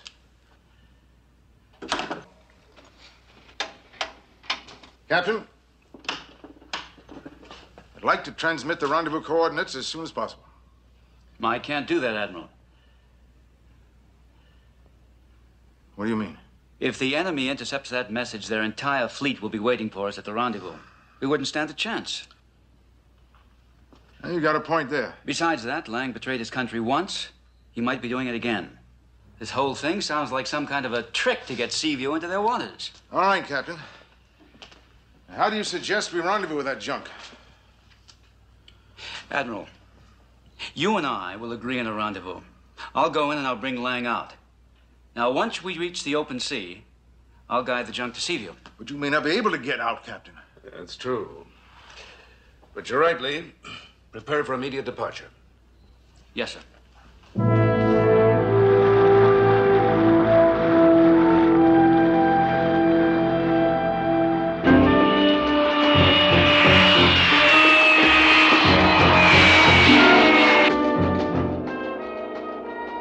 We're coming over the coast. That's Chugai Harbor off to the right there. I can't make more than one pass. We're probably on their radar already. So, Look for a soft spot. Try to stay within the city limits, will you, Admiral? I don't want too long a walk.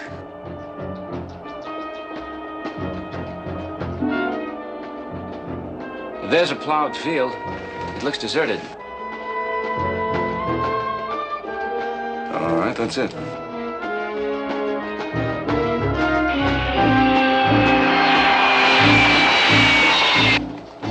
Get ready to jump. I'll make my letdown in a long turn and come back over at about 1,000 feet.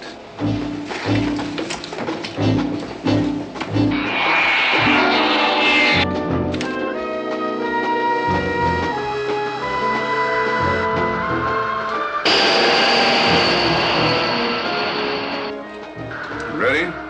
Say the word. My count of 5. And, good luck, Lee. 1, 2, 3, 4, 5.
Hanga! Major Matia! Fighty!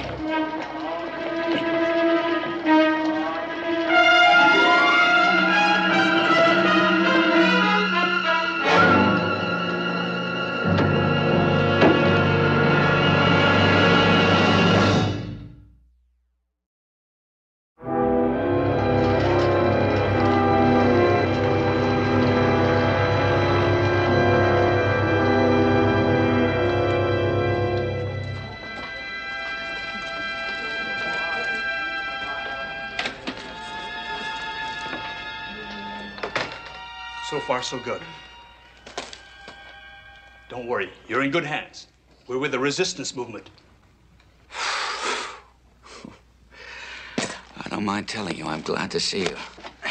I'm glad to see you, Captain. You must be Everett Lang. Yes, I am.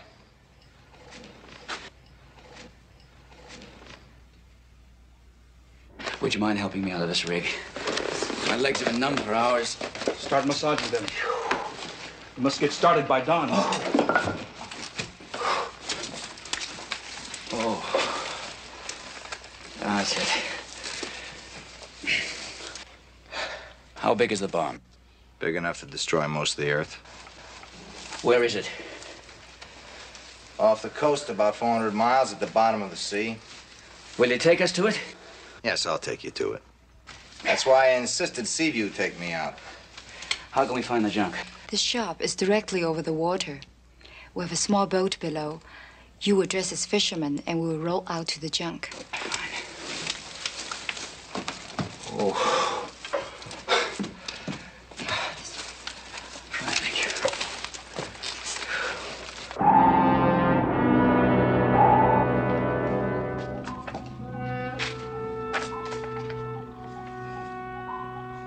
get underway as soon as possible, Chip. Aye, sir. Steer course 175 degrees. We're headed for rendezvous just out of their territorial waters. Here are the coordinates. Aye, aye, sir.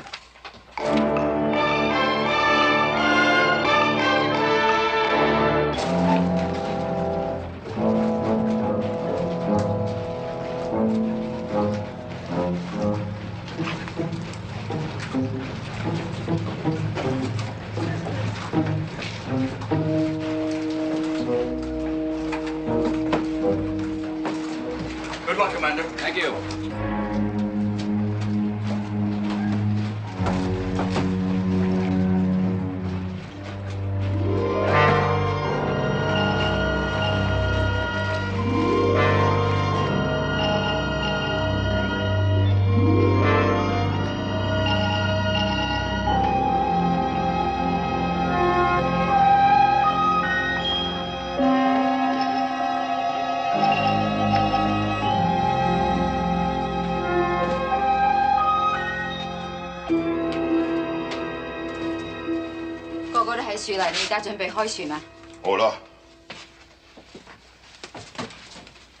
Is he our captain?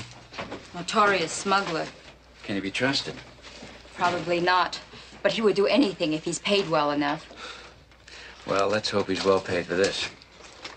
1,000 Hong Kong dollars. It's only 180 American dollars. Don't you think I'm worth more than that? It is enough. I'm beginning to like your captain. He doesn't rely on sail, does he? This is one of the fastest junks in the China Sea. As it had better be.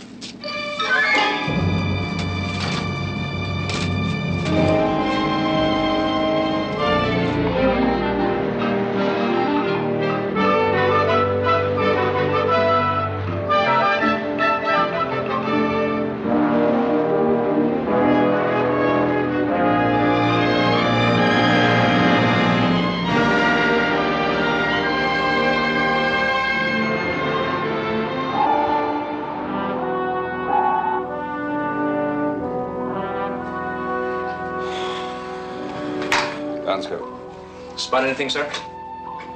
No.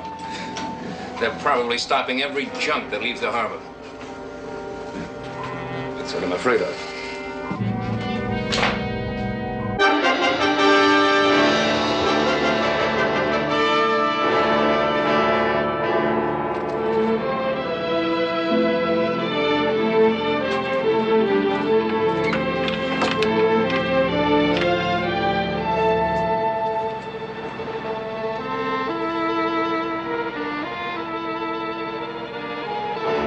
Take a look. I think we picked up a patrol boat. You're right. They're looking for us.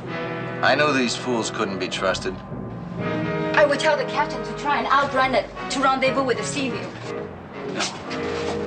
We can't lead them to the Seaview. We can't risk Seaview being hit, and we can't reveal the United States' involvement in this. And I say you can't risk my getting caught again. I'll do what I think is best, Mr. Lang. Tell the captain. 伙計啊，我哋等一陣間喎，有人係跟住我哋。Hello, done, Deadman. What's he gonna do? He would change course and travel in a direction away from Seaview.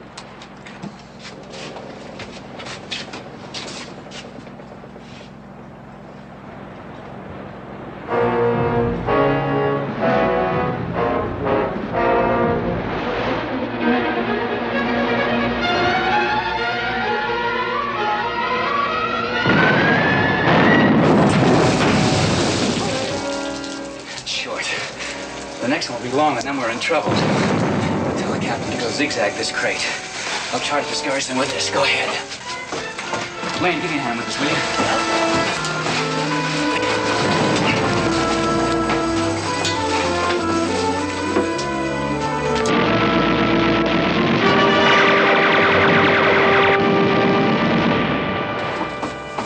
you? You will do as you ask.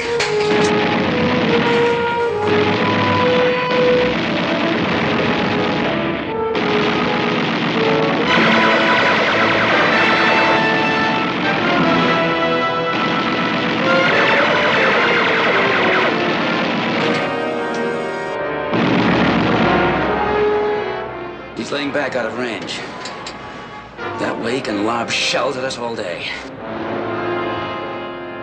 What can we do? You started this game, you better finish it. If you have any suggestions to make, Lang, make them! I'll try more elevation and hope we get lucky.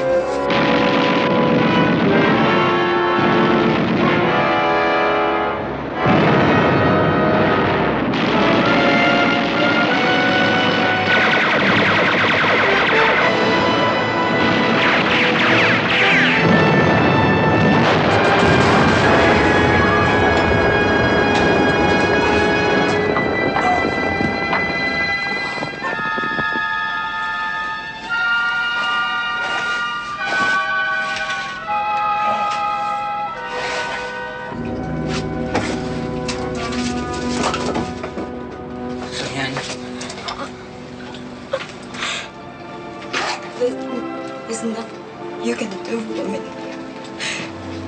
You must get off this boat now.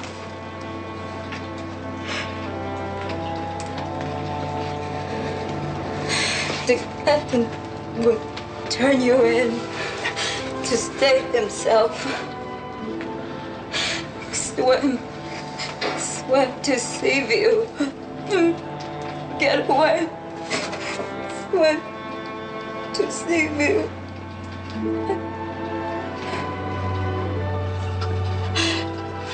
Get away. I beg.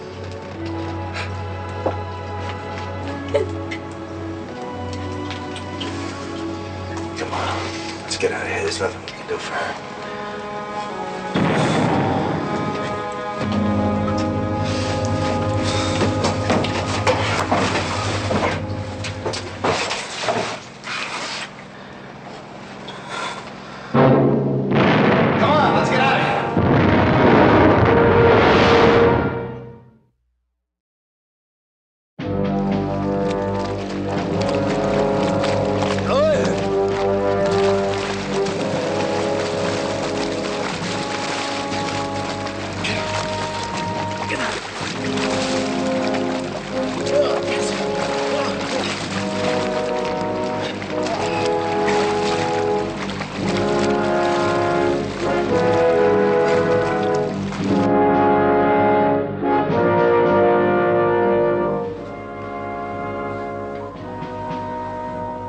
Still no sign of him.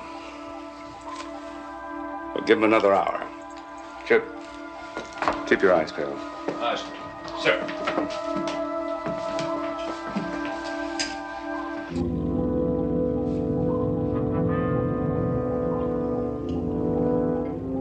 Admiral. We have him in the scope now, sir.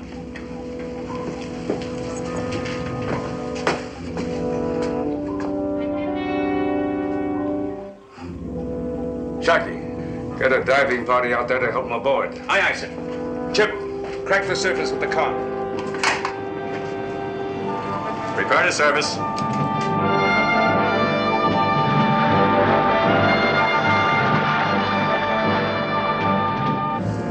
When we reach the vicinity of the bomb, Admiral Nelson and I will dive down and deactivate the devices that protect it. Then we'll bring it aboard Seaview and deactivate the bomb itself.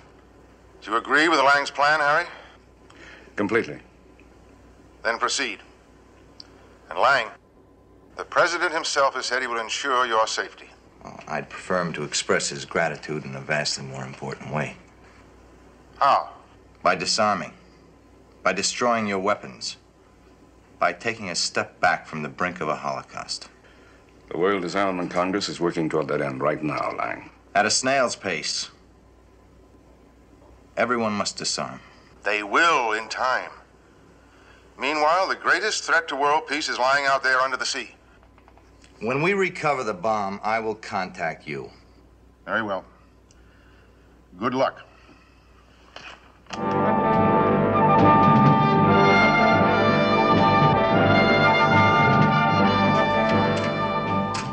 What's our position?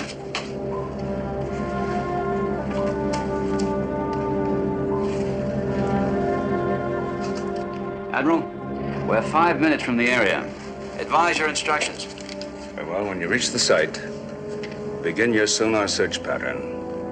When you've pinpointed the bomb, hold on the surface. Aye, sir. I'd like to be brief, Lang.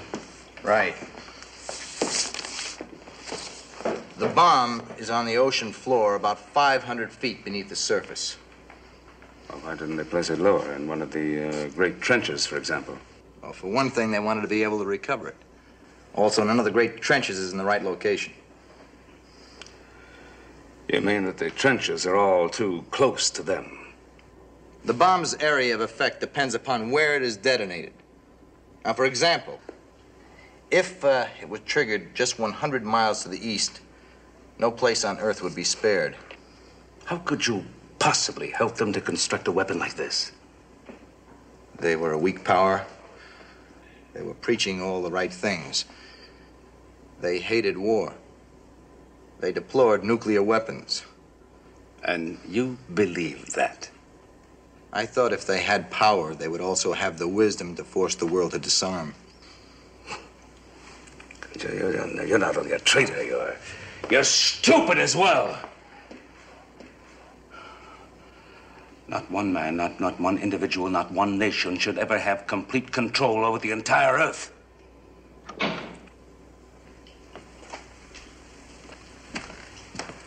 We've located the bomb, Admiral. It's directly beneath us. See if you can come within 200 feet of it. Any closer and the sensors will pick up the hull and trigger the bomb. I'll take it down to 300 feet, Lee. And Captain, be very careful not to get any closer. The bomb is surrounded with self-activating seeking torpedoes that will fire on any metallic object that comes within range.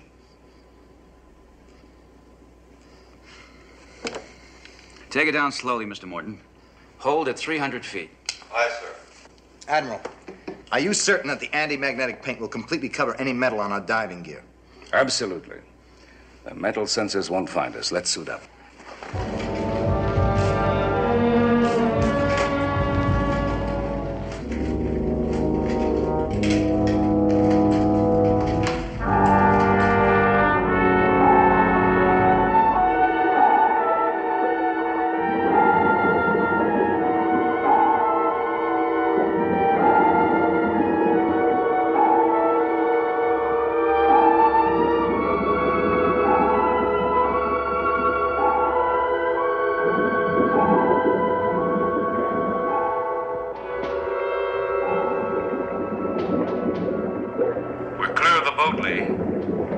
Can you read us? Loud and clear, Admiral.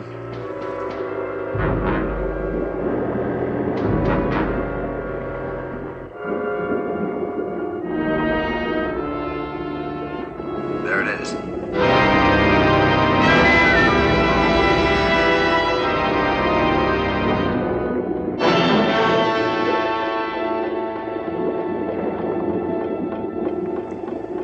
Those lights are the TV sensors. They monitor everything that comes closer than 150 feet. And they're about to pick us up. If they do, we'll never know it. Those little black objects on the ocean floor are sensor-detonated mines. 51. You're in range of the sensors, Admiral.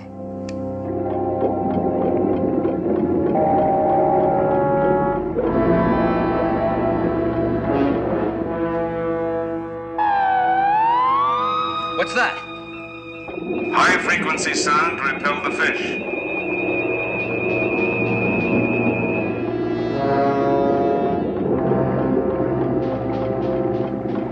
No, Admiral. Keep out of range of those uprights. If you pass them, the electric eyes will set off the mines. That's why you brought the mirror? Right.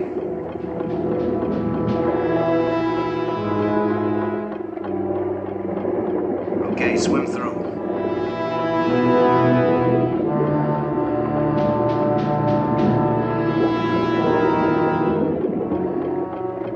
Watch where you stand, Admiral. There are mines everywhere. I can see that.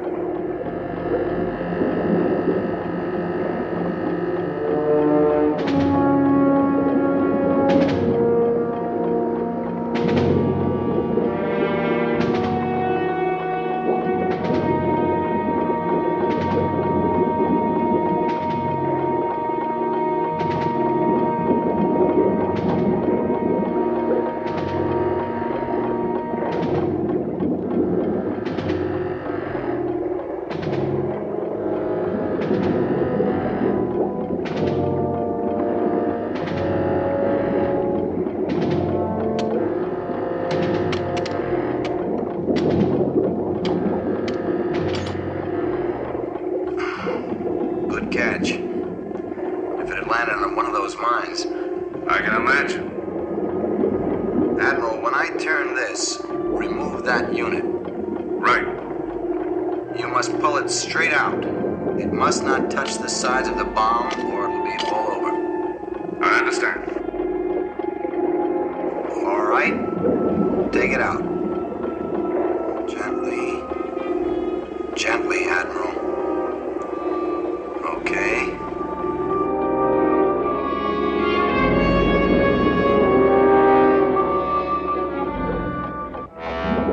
You can drop it. The mines and all the sensors are deactivated now. Let's get it aboard, C. Lee. Yes, Admiral. Send down the cable. Aye, sir. Launch the cable. Aye, sir.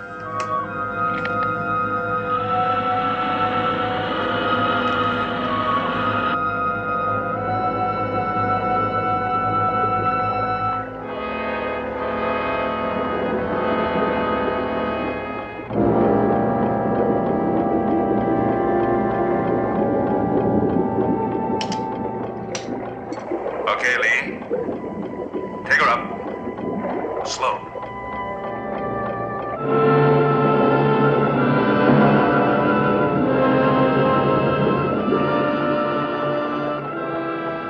Now all we've got to worry about is disarming it.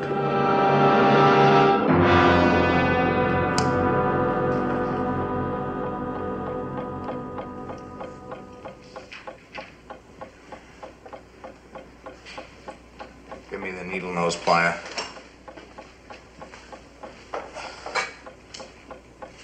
The small one. Give me the small one.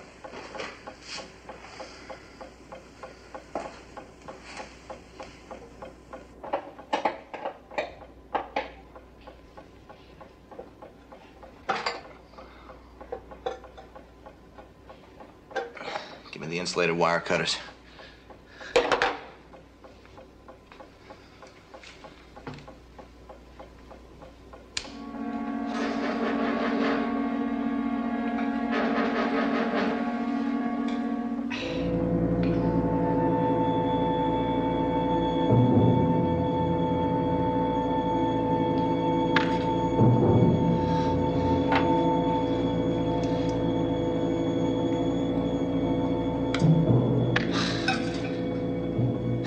Just cut the remote triggering mechanism. You're the only one that could have done it, Lang. That's true. I couldn't have done it without Seaview.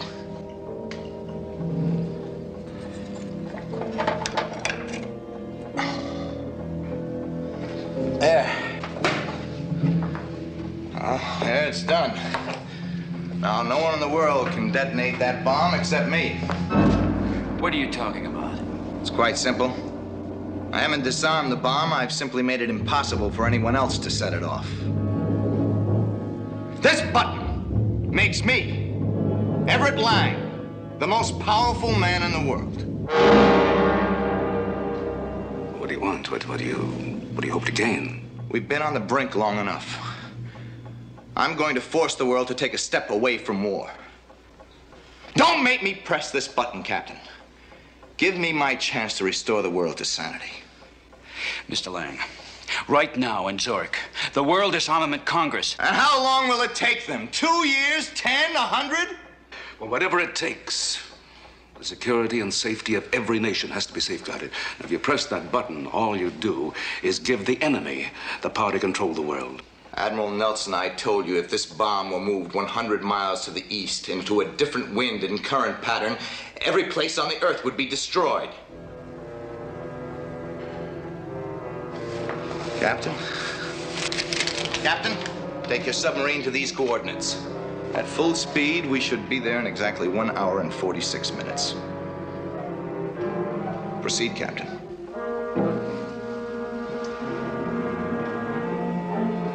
Do as he says, Lee. He has all the cards. I'm glad you realize that, Admiral. Bring that chair over here. Do it. Do as I say. I'll give you orders around here.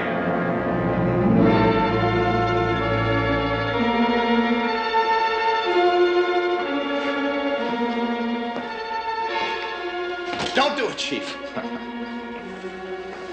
Just wheel it over nice and easy. Huh?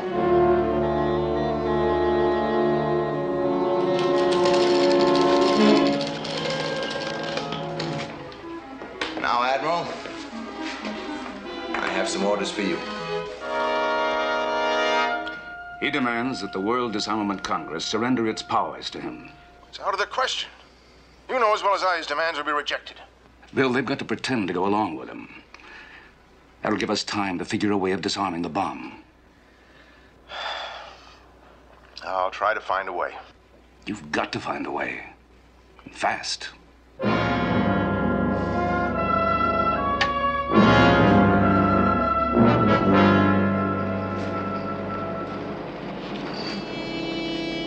Well, Admiral, in just 30 seconds, we will know.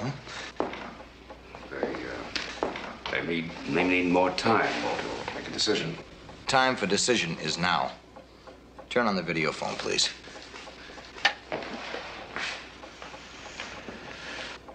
Mr. Chairman, has the World Disarmament Congress made its decision? I'm waiting. We have. And what is that decision? The member nations have appointed you President pro tem of the Congress and have unanimously agreed to abide by your rulings. At last. We're about to move back from the brink. I've done it. Submarine Seaview is the capital of the world. And man's destiny is mine to shape.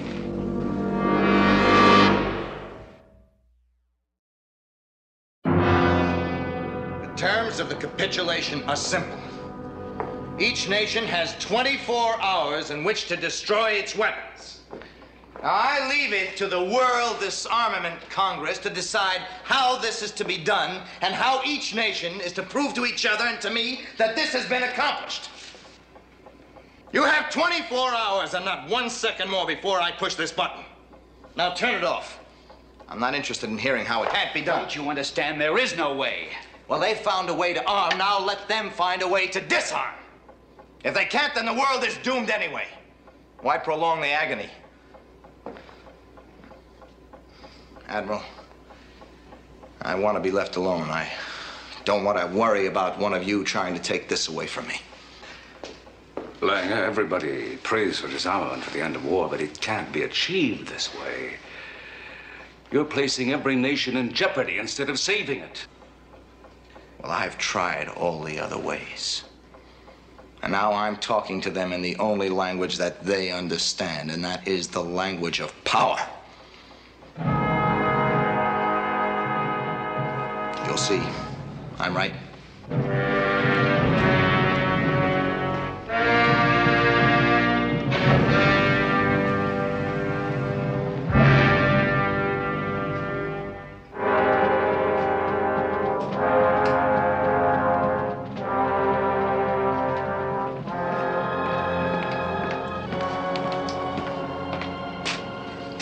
What's he doing in there? Sitting with his finger on the button, waiting to push it. Want to know something, Riley? He won't do it. I wouldn't bet on that, Chief. I would. He's like one of those characters who sits on the ledge of a building and threatens to jump. They want the whole world to know about it, right? But they listen when people talk to them, take cigarettes from them, even food. And you know why? Because deep inside of them, they want somebody, somehow, to reach them and talk them out of it. Yeah. I remember a case like that once. The guy stood on a ledge for Right, 2 right. days. And what happened? He finally jumped. That wouldn't happen again in a million years. I tell you, that guy is bluffing in there. I don't know, Chief. He looked to me like he meant business. Oh, what do you think he'd blow himself up just to prove a point? I don't care if he just blew himself up. It's us I'm worried about. I'm gonna call his bluff. I'm sorry, I've got my orders. You can't go in there. Well, I'm changing your orders. We'll go in together. You talk to him and I'll slip around behind him and jump him. He'll push the button. I tell you, he won't. But the longer we let him stew in there by himself, the bigger the odds are that he'll do something nutty. Hey, Stu, come on. What do you say? Huh? Okay. This better be the right thing. Riley! Get your hands off that hatch. What the devil do you think you're doing? I told him to open up, Mr. Morton. I'm going in there after that joker. You are not. You want this ship blowing to Kingdom Come? No, sir, but this is the only way I can stop him. One more move toward that hatch and you're under arrest. Is that clear, mister?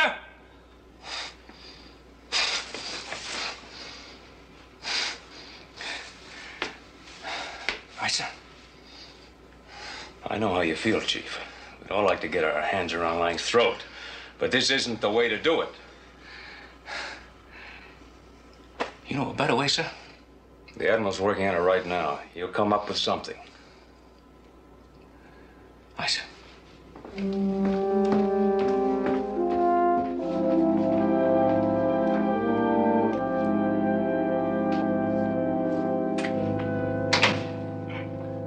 How is he? Wide awake. Confident that in a few hours there'll be no more nuclear weapons left on Earth. Have you found any way to stop him? We're going to make him push that button. What do you mean? Now, look here. Now, the blast won't be instantaneous. When he presses the button, this ignition rod has to burn through the container to detonate the bomb. And in that interval, we disarm the bomb. Right. How long will we have? Well, it's a matter of minutes, perhaps seconds. We'll have to operate with split-second precision. There's no margin for error. Riley. Riley, this is the captain. Lay down to corridor 4 on the double. We better get started.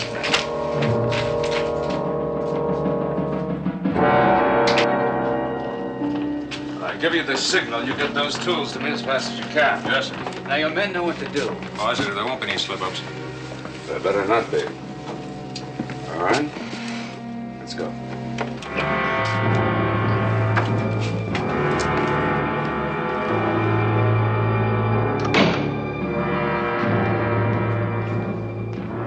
What is it, Admiral? We still have several hours before we're here. We've waited as long as we're going to wait, Lang. But we still haven't heard. I know they'll do it, Nelson. I know they'll do it.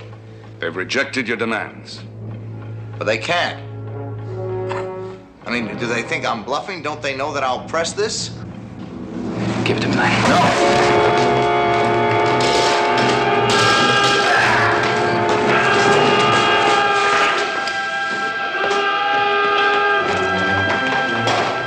You'll never be able to stop it, Nelson.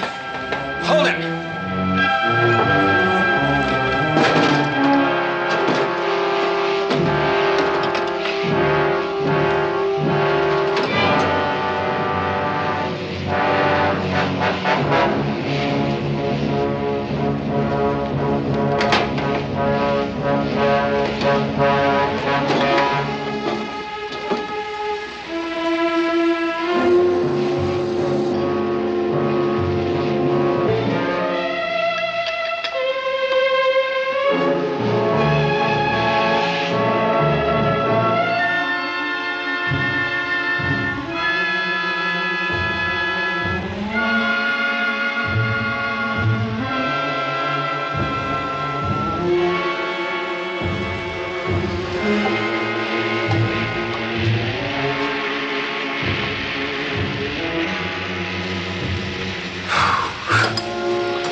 Seconds to spare, Admiral. If the ignition rod doesn't burn through that block, we'll be all right.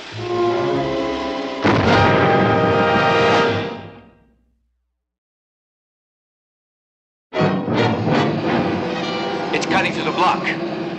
There's no way to stop it. I told you, Nelson. I told you that.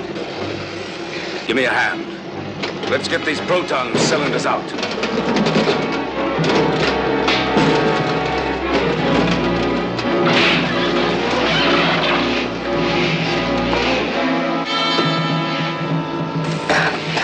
We'll have to gut it and launch the shell. If we can get clear, we'll be able to survive the detonator blast.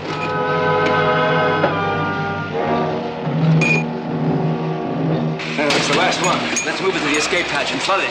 All right, you men, give us a hand.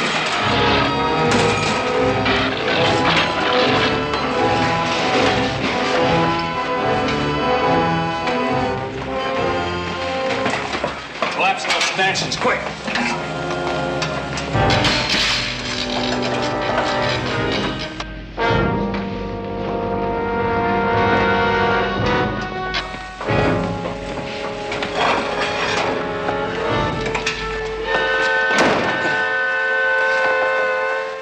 Flood it.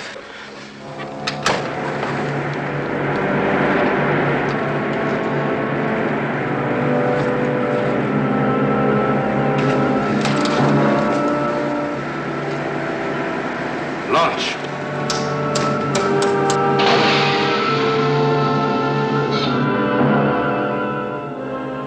Let's get out of here, Lee. Engine room. All ahead of urgency. All she's got.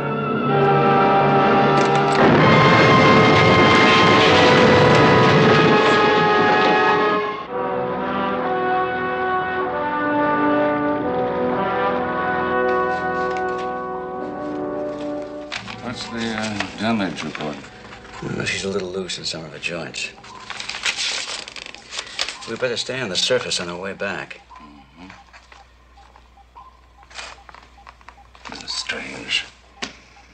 In the name of peace, Lang tried to destroy the world.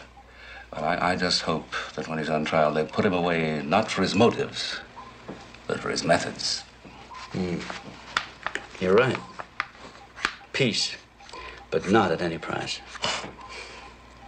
Exactly.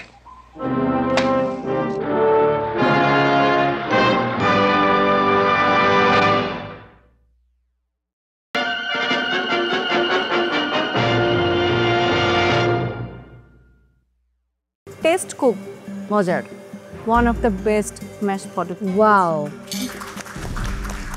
roasted tomato and cheese stuffed crispy chicken based with mushroom risotto যে 800 টাকা হয়েছিল এটাকে আমি sell করতে চাচ্ছি 2500 টাকায় that is okay এবারে চট্টগ্রামের প্রতিযোগী উর্মি আপনার খাবার নিয়ে চলে আসুন chicken pi with pan juice সাথে ছিল ম্যাশড পটেটো উইথ সতে পেঁয়াজ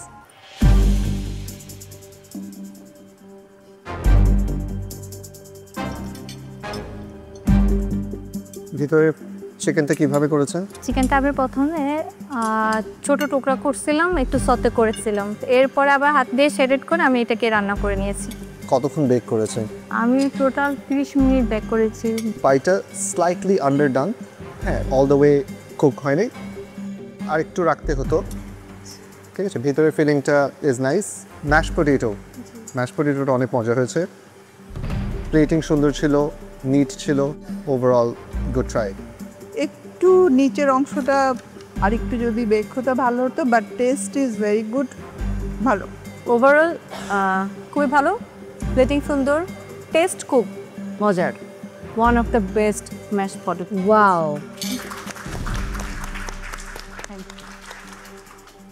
কস্টিংটা উর্মি প্রপার হয় নাই কস্টিংটা আগেন আমি সবার জন্যই বলবো ওভারঅল এই প্লেটিংয়ে কস্টিংটা লাগবে এই প্লেটটা বানাতে আমার কত টাকা লেগেছে আর এই প্লেটটাকে আমি কত টাকায় সেল করতে পারি ঠিক আছে সো কস্টিংটা প্রপার হয়নি থ্যাংক ইউ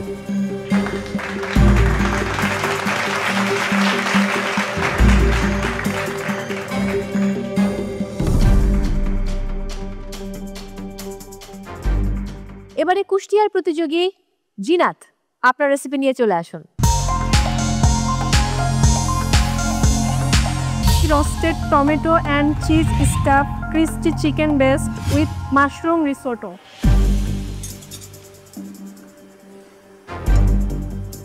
রোস্টেড টমেটোস গুলো কোথায় এগুলা না ভিতরে ফিলিং এ রোস্ট করে নিয়েছিলেন না ওভেনে হচ্ছে রোস্ট করেছিলাম ফার্স্টে হচ্ছে একটু শ্যালো ফ্রাই করে হালকা ছটি করে নিয়ে ওইটাকে আমি বেকে দিয়েছিলাম সো আপনার রেসিপিতেই যখন বলা আছে যে রোস্টেড টমেটোস ওটার উপর ফোকাসটা দিতে হবে রাইট সো টমেটোসগুলো ভিতরে কাঁচা মনে হয় ইটস নট ফুললি রোস্টেড হলে কালারটাও চেঞ্জ হয়ে যাবে টেক্সচার চেঞ্জ হয়ে যাবে and there is going to be a roasted flavour যেটা আসছে না রাইট কাঁচা রয়ে গেছে চিকেনটা ইটসেলফ ইজ মজা আই থিঙ্ক চিকেনটা সুন্দরভাবে কুক হয়েছে রিজোটোটা হয়নি রিজোটোর ফ্লেভার্সগুলো প্রপার হচ্ছে না আপনার রাইসের কুকটা ঠিক ছিল বাট কনসিস্টেন্সি এটা আরেকটু শুকাতে হতো আরেকটু শুকালে আপনার রাইসগুলো দেখা যেত and it's not flavourful but আপনার রেসিপির নামেই ছিল রোস্টেড টমেটোস আর মাশরুম রিজোটো সো ও দুটার ফ্লেভার আসছে না ভালো ছিল চিকেনটা ভালো ছিল গুড ট্রাই ভালো লাগলো কস্টিং সেম আমার ফুল মানে টোটাল আমার 3টা পোরশন মিলে 800 খরচ হয়েছে আমি সেল করব 3টা পোরশন হচ্ছে 2500 ঠিক আছে সো নেক্সট টাইম থেকে এটাই লিখে নিয়ে আসবেন আমি ইন্ডিভিজুয়ালি যেটা দেখছিলাম ইন্ডিভিজুয়ালি ঠিক আছে বাট আমরা তো এটাকে একটা প্লেট হিসাবে সেল করব আপনি যেটা বলছেন ওটা ঠিক আছে যে 800 টাকা হয়েছিল এটাকে আমি সেল করতে চাচ্ছি 2500 টাকায় দ্যাট ইজ ওকে আচ্ছা থ্যাংক ইউ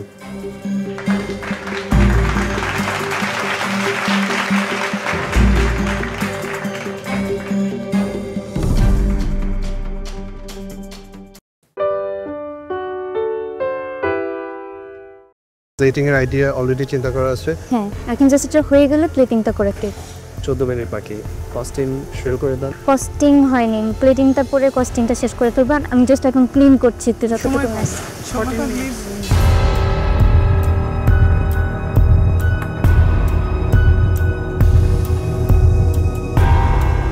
স্পেনের একটা রেসিপি করছি এটার নাম হচ্ছে গিয়ে ফিশ পাইলা এখন আমি এটাকে দমে দিচ্ছি আর দেখি কি হয় আজকে আমাদের পর্বের নাম হচ্ছে ফিশ ফিউশন এটা আমার ভাগ্যে পড়েছে চাইনিজ আমি আজকে আমার রেসিপির নাম হচ্ছে জাইউ ফিশ দিয়ে রুই ফিশ দিয়ে এটা করছি আশা করছি এই টাইমের মধ্যে এটা কমপ্লিট করতে পারবো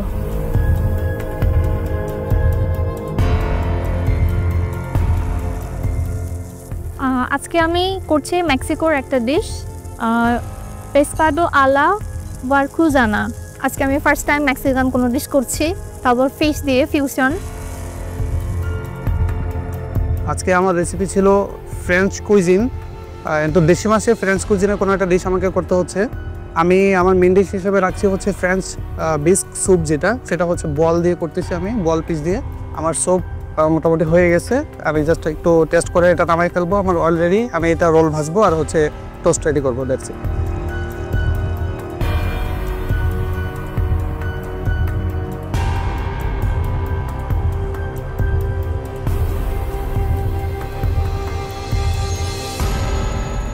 কি হচ্ছে জুয়ারিয়া আমি ফিশ বেক করতে দিয়েছি ওভেনে অ্যান্ড ফ্রাইড রাইস করছি সাইড ডিশ আর আমার রেসিপির নাম হলো ওরাটা আল পার্টোসিও 15 মিনিট বাকি আছে হয়ে যাবে না I hope so.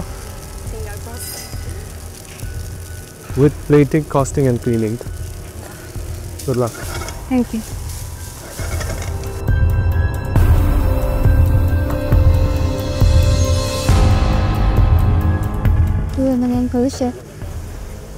Thai cuisine. জি দেখে বোঝা যাচ্ছে we can smell the Thai flavors আমার অলমোস্ট হয়ে গিয়েছে স্টিমড ফিশ করছি আর সাথে হচ্ছে sticky rice very nice plating এর আইডিয়া অলরেডি চিন্তা করা আছে হ্যাঁ এখন জাস্ট এটা হয়ে গেলে প্লেটিংটা করে একটু 14 মিনিট বাকি কস্টিং শুরু করে দাও কস্টিং হয়নি প্লেটিংটা পরে কস্টিংটা শেষ করে ফেলবেন আমি জাস্ট এখন ক্লিন করছি তো যতটুকু নাস মানে প্লেটিংটা করো তুই পাশাপাশি চিনি কস্টিং তারপরে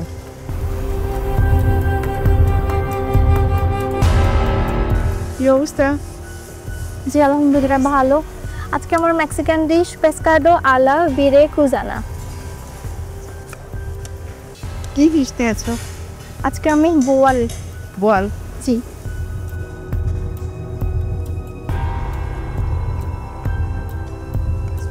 জি জি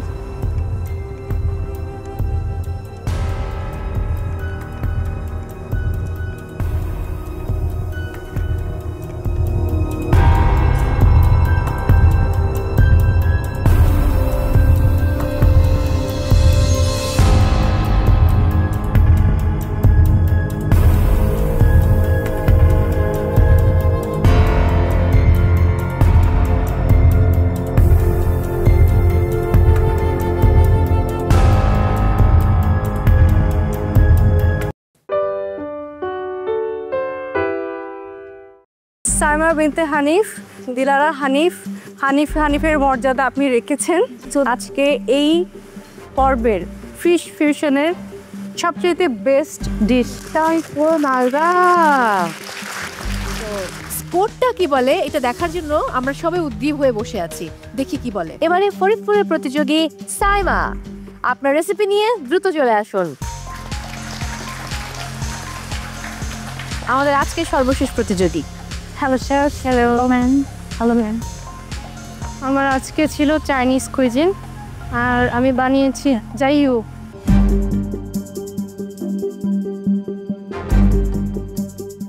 কি ফিশ ব্যবহার করেছে? রুই ফিশ ভাই, রুই ফিশ। ট্যাংরার বেলে মাছের কপাল খারাপ, কারো হাতে ধরা পড়েনি। Chinese fried fish with sweet and sour sauce আর সাথে ভেজিটেবলস গুলো কি? Sorted vegetables garnished with crispy skin. জি। প্লেটিংটা নিয়ে আগে বলি। I really like the plating. Thank you. Garnishটা adds a lot of value. It's still very crispy. Crispy skin খেতে এমনি মজা লাগে। Star of the dish would be the sauce. The sauce is too good. Overall, অনেক মজা। Thank you. Chef সব বলে দিয়েছে, আমি একটা কথাই বলবো, খুবই ভালো। Wow, thank you ma'am. Same thank you ma'am. Saima Binte Hanif, Dilara Hanif, হানিফের মর্যাদা আপনি রেখেছেন। তো আজকে এই পর্বের ফিশ ফিউশনের সবচেয়ে বেস্ট ডিশ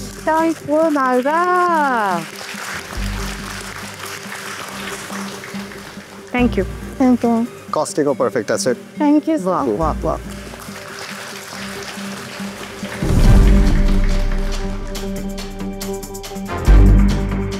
সেরা রাঁধুনি রান্নায় শ্রেষ্ঠত্বের লড়াই সিজন 8। দর্শক, আজকের ফুড টেস্টিং শেষ, এবারে স্কোরিং এর পালা। প্রথমেই নওগাঁর জুয়াইরিয়া। স্ক্রিনে চোখ রাখবো, দেখবো আপনার স্কোর কত। Let's have a look. 27.4 out of 30।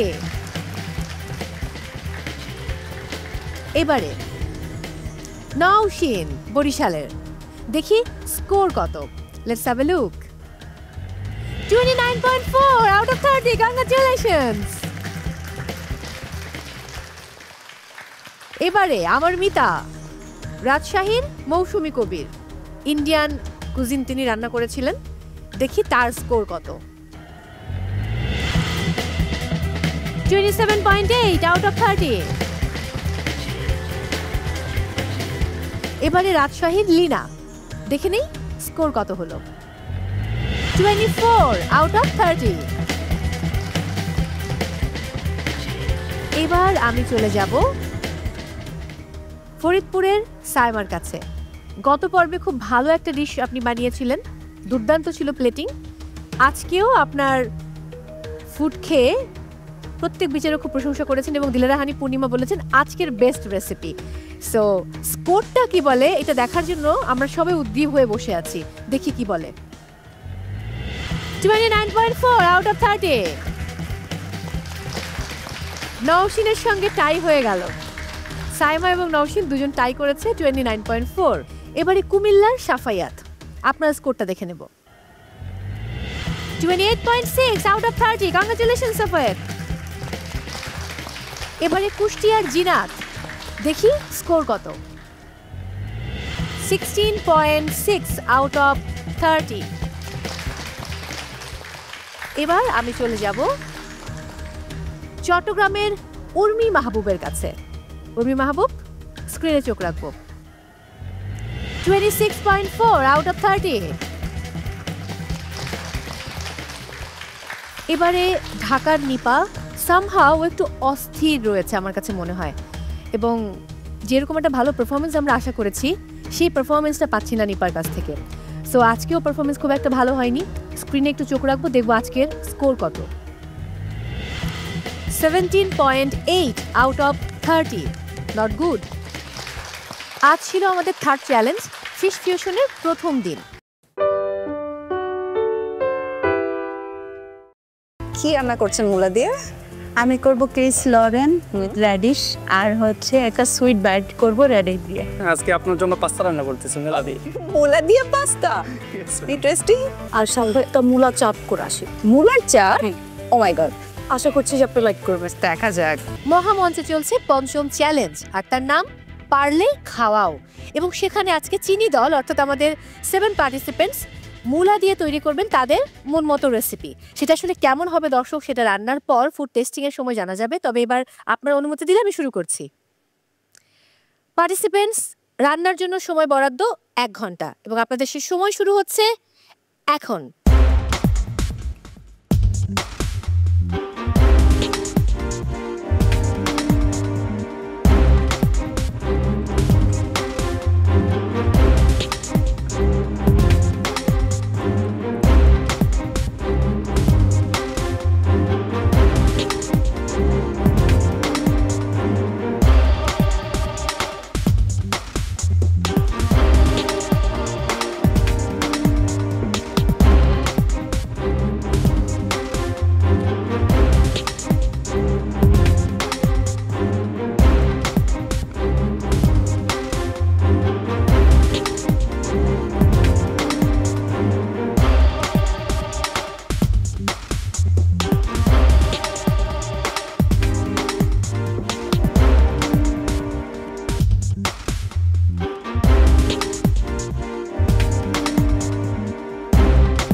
কি অবস্থা? হ্যালো ম্যাম, কেমন আছেন? ভালো। কি অবস্থা রান্নার? এই তো ম্যাম চলতেছে। আজকে আপনার জন্য পাস্তা রান্না করতেছি মূলা দিয়ে। মূলা দিয়ে পাস্তা? ইন্টারেস্টিং। আমি না আমরা একদমই পছন্দ করি না। আই হোপ আর পছন্দ হবে আজকে। ওকে। যখন হচ্ছে বিদ্যা সিনহা মিম আমার কিচেনে ঢুকলো, আমি টোটালি শক। বাঙালি একটা ভেজিটেবল দিয়ে আসলে ইটালিয়ান একটা ডিশ আমি রেডি করতেছিলাম। তো আমি আশাবাদী ম্যামের এটা পছন্দ হবে। কি রান্না করছেন মূলা দিয়ে? আমি করব ক্রিস লরেন উইথ রেডিশ আর হচ্ছে একটা সুইট বাইট করব রেডিশ দিয়ে। ওকে।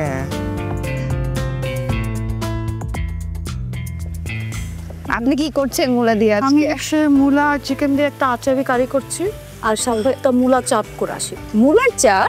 ও মাই গড। আশা করছি যে আপনি লাইক করবেন। দেখা যাক।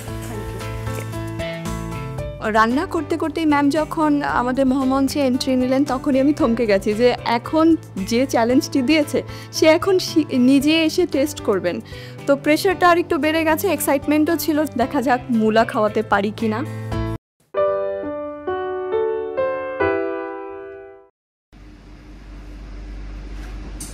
Trừng phá mấy trường vừa tắm sát. Nhưng mà anh bị tao buồn.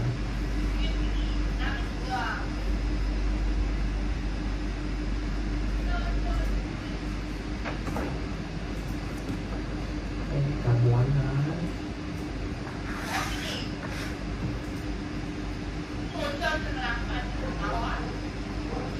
Có gì tao á?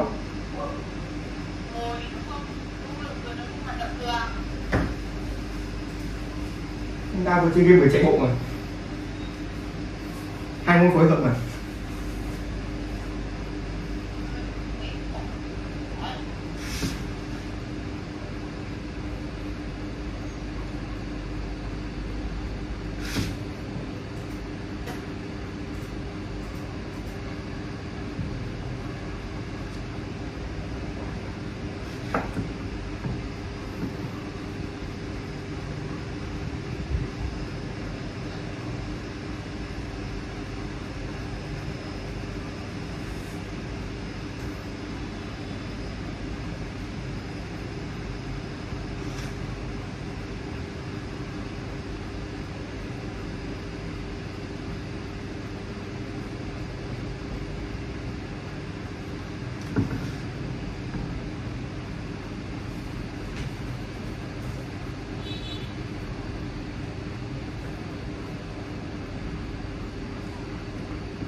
việc là đóng quỹ rồi nhưng tài khoản này chưa có tiền.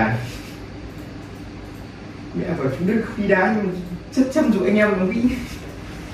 Đang bảo chú Đức mai không đi đá nhưng vẫn rất chăm là dụ anh em đóng quỹ. Đi về lại dụ là anh em triển khai quỹ mai không đủ trận rồi mọi ác chất.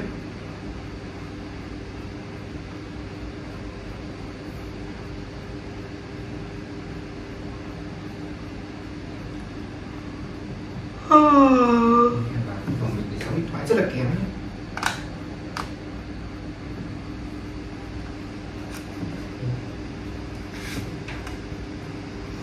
Bây giờ mình sẽ tô ra màu lút. Mấy giờ bạn? 11 giờ. 11 giờ 10 phút. À.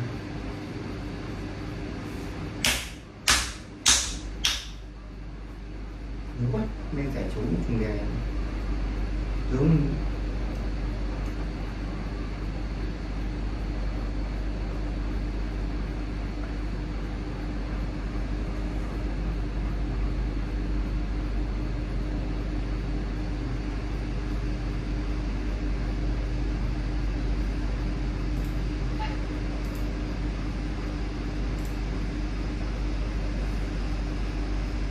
Đây em một ngủ.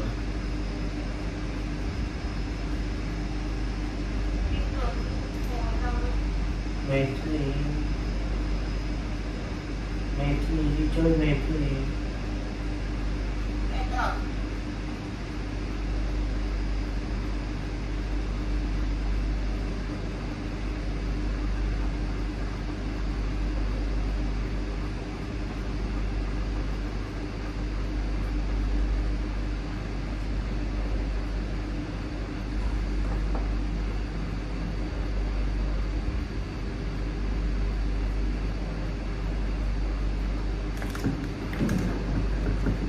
Hết đau xương sườn.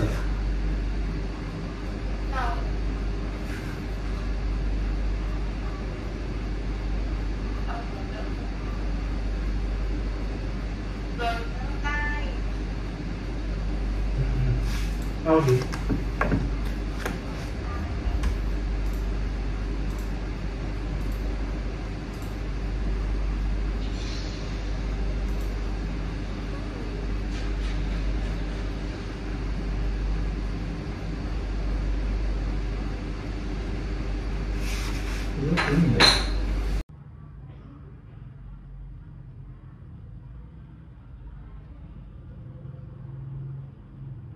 Nha mẹ với Bo ngủ đi, con tắt máy ấy. Mạng kém thế này nói chuyện gì nữa trời.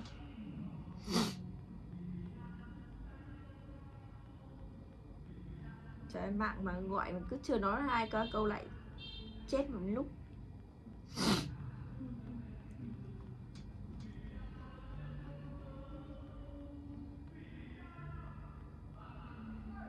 Bữa nay hát trèo luôn rồi hay sao ấy? Đâu? Hát kiểu đọc đọc.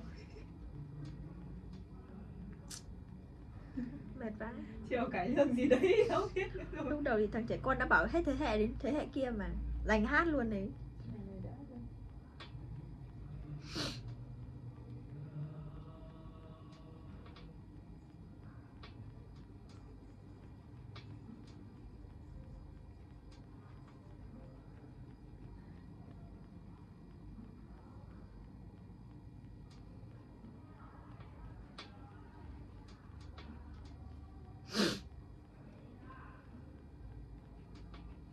Anh vẫn luôn đợi em, anh chỉ thương mình nàng.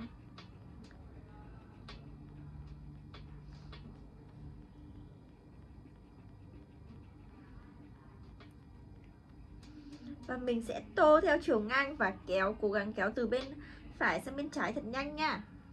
Nhưng các bạn nhớ là khi tô nhanh hay tô chậm các bạn cũng phải tô thật là cẩn thận để ý nhé.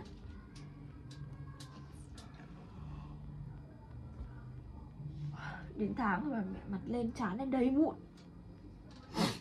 Sau lá vừa mới hết mụn được một tí thì á thì lại ấy, thì lại đến tháng. Lần trước thì lên mụn là do kiểu bí ra.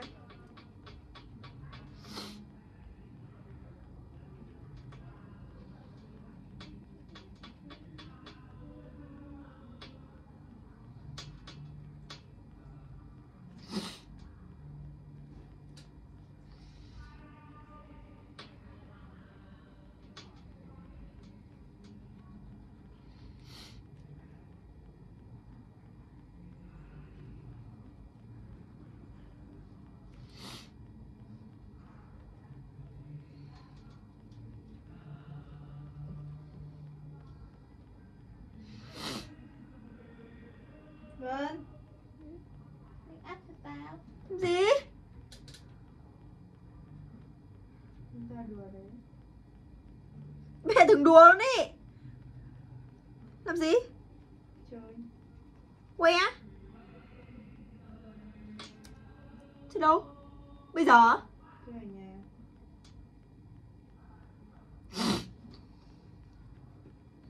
Mát quá. Đi đâu khai vào? Nhà.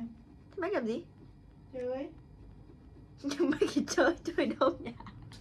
Nhà làm gì? Chơi. Làm sao? Một câu hỏi lệch quẩn vẫn tần đấy câu trả lời. Sao?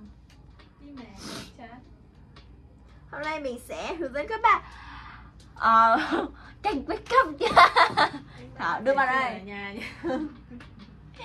Từ đây mình sẽ make up cho chị mình. Make up ở nhà sao cho đẹp. Thôi được rồi. Nhờ có sự thúc đẩy của mày nên giờ tao sẽ ăn sống gói ngũ cốc này. Giảm cân. Mày bắt tao nhưng mày bảo mà nên tao mới đổi thức ăn thôi. Thế này, giờ này một mái nó sẽ ép thẳng như này, thẳng bưng luôn ấy, không có một cái tí nào nó thẳng hết bên này. Mặt thì đã to rồi. Không, ý là trend nó thế chứ em nó sao mà để được kiểu đấy. Đây này, thẳng đúng dài như này này, nó phải dài hẳn đến đây. Sợ quá. Nó còn không ở ngắn cơ. Chả hiểu. Thôi để ăn cái bánh mì này đi. Sợ hỏng quá. Để im đấy mai ăn sáng. Hỏng mẹ đến nơi rồi. Hỏng cái gì? Bánh mì người ta mua người ta để cả tuần đấy bố ạ. Sợ mai bảo là hỏng rồi đừng ăn nữa, bỏ đi. Thế tao có hạn sử dụng mà đúng không? Mang lên mà. Ý. Nhớ có đâu. Có á. Hạn này sẽ xem trên bao bì. 5 ngày kể từ ngày sản xuất. Đâu mang đây. Rồi ngày sản xuất thì đéo. Chắc là ngày hôm nay luôn, ngày hôm mở sang đây luôn đấy. Em mua mới mà. Mày chắc chưa? Mình biết gì? Ngày sản xuất đi que. Bày đặt quá. Đây, ngày sản xuất ngày mùng 5 tháng 12. Trời đã. Đây luôn. Nói mày không nghe hả?